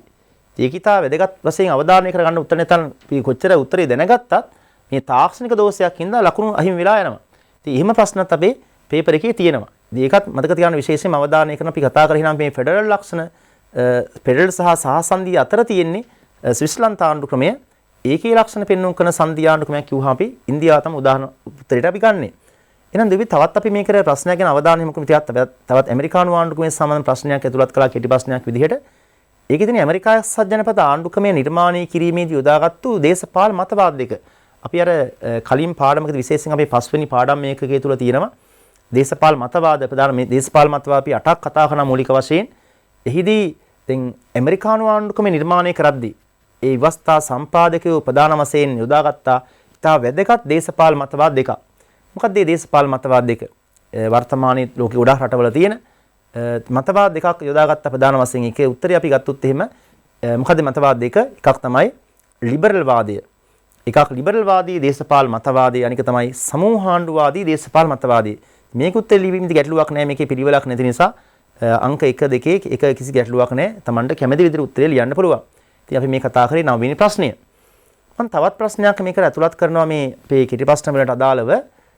ඊළඟ ප්‍රශ්න මම ගන්නෙ මේ ඒකත් ඇමරිකානු සංධීය ක්‍රමයේ සම්බන්ධව තමයි කතා කරන්නේ. ඇමරිකානු සංධීය ක්‍රමයේ තුල බලතල බෙදීමේදී අපි කතා කළා මේ මධ්‍යම ආණ්ඩුව හා ප්‍රාන්තවල සීමාවන් තියෙනවනේ. දැන් මෙතන තියෙන්නේ ඇමරිකානු සංධීයක ප්‍රාන්තවලට තියෙන සීමා දෙකක්. දැන් මධ්‍යම ආණ්ඩුව සීමා පනවලා තියෙනවා, ප්‍රාන්තවලට සීමා තියෙනවා. මොනවද ප්‍රාන්තවල සීමා? විශේෂයෙන් අර මධ්‍යම ආණ්ඩුව තියෙන බලතල ප්‍රාන්තවලට සීමා කරලා තියෙන්නේ. දැන් උදාහරණයක් උත්තර මොනවද උත්තර ගන්න එහෙනම් බලමු උත්තර මොනවද මේක අයිති වෙන්නේ කියලා මේ බලන්නකෝ. එකක් තමයි විදේශ රාජ්‍යංශම ගිවිසුම් ඇති කරගන්න බෑනේ ප්‍රාන්තවලට. ඒක සීමා කරලා තියෙන්නේ. මුදල් නිකුත් කරන්න, කාස් නිකුත් කරන්න බෑ. ඉතින් වෙනත් රාජ්‍යනික ගිවිසුම් ගොඩනගන්න, සන්දාන ගොඩනගන්න ඊතරනේ පුරවැසියන්ගේ අයිතිවාසික උල්ලංඝනය වෙන විදිහට කටයුතු කරන්නත් බෑ. ඒ වගේ නීති රැකවරණය අහිමි කරන්නත් බෑ පුරවැසියන්ගේ. මේ විදිහට ප්‍රාන්ත ආණ්ඩුවට සීමා කිරීම කිහිපයක් තියෙනවා. ඉතින් මේ නිසා මේ උත්තර වලින් මම උත්තර කිහිපයක් තිබ්බ උත්තරේ ඕනෑම දෙකක් සඳහන් කිරීම අපි ලකුණු ලබා ගන්න හේතු වෙනවා. ඉතින් මේ විදිහට දූපති අපි අද මේ පාඩම තුල සාකච්ඡා කළා විශේෂයෙන්ම මම මුලින්ම රචනා ප්‍රශ්න දෙකක් සාකච්ඡා කළා. එහිදී මුලින්ම සාකච්ඡා කළා ඇමරිකානු ආණ්ඩුක්‍රමයේ සම්බන්ධ ප්‍රශ්නයක් ගත්තා. ඒක ඇමරිකානු ආණ්ඩුක්‍රමයෙන් පටන් ගත්තේ සහසන්දියෙන් පටන් ගත්තා. විවස්ථාව හදාගද්දි සංදිය වුණා, සම්භාව්‍ය සංදිකමක් වුණා. ඉතින් වර්තමාන විදිහ අපි කිව්වා මධ්‍යම ආණ්ඩුව බලවත් වෙලා තියෙනවා කියලා කිව්වා. මධ්‍යමන බලවත් වෙලා තියෙනවා කිව්වා. ඒක අපි මූලික වශයෙන් සාකච්ඡා කළා පළවෙනි ප්‍රශ්නයේදී. ඒකට අනුකූලව හැඳින්වීම සාකච්ඡාව නිගමනයක් දාලා උත්තරේ සකස් කරගන්න. මම දෙවෙනි ප්‍රශ්නේ කතා කළේ ස්විට්සර්ලන්ත සංධීයකමේ සම්බන්ධව කතා කරේ. අපි කිව්වා ස්විට්සර්ලන්තයේ සහ සංධීයකමක් වුණත් වර්තමානයේ විදි ස්විට්සර්ලන්තයේ මොකද වෙලා තියෙන්නේ? ඒක සංධීයකමක් බවට පත් වෙලා. ඒකෙත් අපි පිළිතුරු සකස් කරන්නදී ප්‍රධාන වශයෙන් කොටස් තුනක් මම සාකච්ඡා කළා. මුලින්ම ප්‍රවේශයක් ගත්තා ස්විට්සර්ලන්ත ආණ්ඩුක්‍රමයේ සම්බන්ධව. ඒක අපි සාකච්ඡාවකදී ප්‍රධාන කරුණු හතරක් කෙරෙහි අවධානය යොමු කළා. ඒ කරුණු හතර තුලින් පෙන්눔 කරන කාරණයක් තමයි ස්විට්සර්ලන්තයේ තුල ලෝකයේ අනෙක් සංධීයකමෙන් වෙනස්ව ස්විට්සර්ලන්තයේ කැන්ටන් වැදගත් වෙන කාරණේ පෙන්눔 කරලා අපි අවසානයේදී නිගමනයක් කළා ස්විට්සර්ලන්තයේ මෙහෙමයි සම්භාව්‍ය සංධීයකමක් මුලින්ම ආරම්භයේදී සහ සංධීයකමක් නමුත් පසු කාලයේ ස්විට්සර්ලන්තයේ සංධීයකමක් බඩපත් වෙලා තියෙනවා තමයි කතා කළේ. ඒ විදිහට අපි රචනා ප්‍රශ්න දෙකක් පිළිබඳව සාකච්ඡා කළා. ඊනිපද දීපුත් අපි කතා කළා විශේෂ බහුවර්ණ කතා කළා. දැන් බහුවර්ණ ප්‍රශ්න උත්තර ලිවීමේදී විශේෂයෙන් මේකට අපි බහුවර්ණ ප්‍රශ්න 30ක් ලැබෙනවා. කෙටි ප්‍රශ්න 20ක් අපිට හම්බ වෙනවා. සිරම් ප්‍රශ්න 50 ලකුණු 2 ගානේ ලකුණු 100ක් හම්බෙන්නේ. ඉතින් බහුවර්ණ ලියද්දී තාම හොඳින් මේ ප්‍රශ්න කියවලා එකින් එක දැන් මුලින්ම උපදේශ කියවලා අහනවා අදාළ නොවන්නේ, අදාළ වන්නේ, සාවද්‍ය ප්‍රකාශය, පිළිතුරු කාණ්ඩය දැන් මේ කියන විදිහට සාකච්ඡා කරලා මේ විදිහට අපි හොඳින් කියවලා අදාළ විදිහට හිමින් සීරුවේ එකින් එක උත්තර ලබා ගන්න වෙනවා. මේක අපේ අවසානයේදී පහුගිය කාලේ අපේ පේපර් එකේ නම් තිබුණා මේ වගුවකුත් තිබ්බා. ඒකේ තිබ්බා මේ සත්‍ය අසත්‍ය සොයනවා තිබ්බා. ඒවත් අපි මේ පාර සමහරවල් ලැබුණොත් එහෙම ඒවත් ඒ විදිහට උත්තර සකස් කරගන්න වෙනවා. ඒ නිසා බහුවර්ණ ප්‍රශ්න ලිවීමේදී ඊටාම හොඳින් කියවලා ලොකු කාලයක් ළමින් අපිට පැය දෙකක කාලයක් තියෙනවා බහුවර්ණ ප්‍රශ්න වලට සහ කෙටි ප්‍රශ්න වලට. ඒ කාලේ හොඳින්ම ප්‍රයෝජන අරගෙන ඒ මුළු කාලෙම අරගෙන හොඳින් කියවලා හොඳ දැන් Taman නිවැරදි විදිහට කල්පනාකාරීව උත්තර තෝරාගත යුතුයි. ඒ වගේම දෙවෙනි අපි කෙටි ප්‍රශ්න සාකච්ඡා කරානේ. කෙටි ප්‍රශ්න උත්තර ලිවීමේදී තර මං කිව්වා කාට අදාළ ප්‍රශ්නේ අදාළ විදිහට Tamanට කැමති අදාළ නිවැරදි විදිහට ඒ ප්‍රශ්න හොඳින් කියවලා උත්තර සකස් කරගත යුතුයි. එහෙමනම් දෙවිපතේ මම ඔය සාරාංශ කරේ අද දවසේ මම මේ පුනරීක්ෂණ පාඩම් මාලාව තුළ අද මම සාකච්ඡා කරු පාඩම් ටික තමයි සාකච්ඡා කළේ. එහෙමනම් අපි මේ ආකාරයට මේ පුනරීක්ෂණ පාඩම් මාලාව තුළ ප්‍රශ්න කිහිපයක් සාකච්ඡා කළා. මම හිතනවා මේ ඉගෙනගත්තු කාරණා ආශ්‍රයෙන් මේ අපි රචනා ප්‍රශ්න, කෙටි ප්‍රශ්න, බහුවර්ණ මේවත් එක්ක සහ අපි මීට පෙර ඉගෙනගත්තු කාරණා තිබ්බා සිද්ධාන්ත කාරණා මේවත් එක්ක සකස් කරලා ඉදිරියේදී ලැබෙන අපේ උසස් පෙළ විභාගයේදී විශේෂයෙන් දේශපාලන විද්‍යාව විෂය තුළ ලැබෙන රචනාමය ප්‍රශ්න, ඒ වගේම කෙටි ප්‍රශ්න බහුවර්ණ වලට සාර්ථක පිළිතුරක් ලබා ගැනීමට හැකියාව ලැබෙයි කියලා මම විශ්වාස කරනවා. ඒ අනුව උත්තර සකස් කරගන්න පාඩම් කරලා ඉතින් ඉදිරි විභාගයේදී හොඳ ලකුණක් ලබා හොඳ ප්‍රතිඵලයක් ලබා ගැනීමට අපේ සියලු දෙනාටම හැකියාව ලැබීවා කියලා මම ප්‍රාර්ථනා කරනවා. හිම ප්‍රාර්ථනා කරමින් අපි මේ පුනරීක්ෂණ පාඩම් මාලාවේ අපි ආණ්ඩුක්‍රම මාධ්‍ය කියන පාඩම් පළවෙනි කොටස මම අවසන් කරනවා. ඒ නිසා සියලු දිනාටම ස්තුතියි, සියලු දිනාටම ආයුබෝවන්.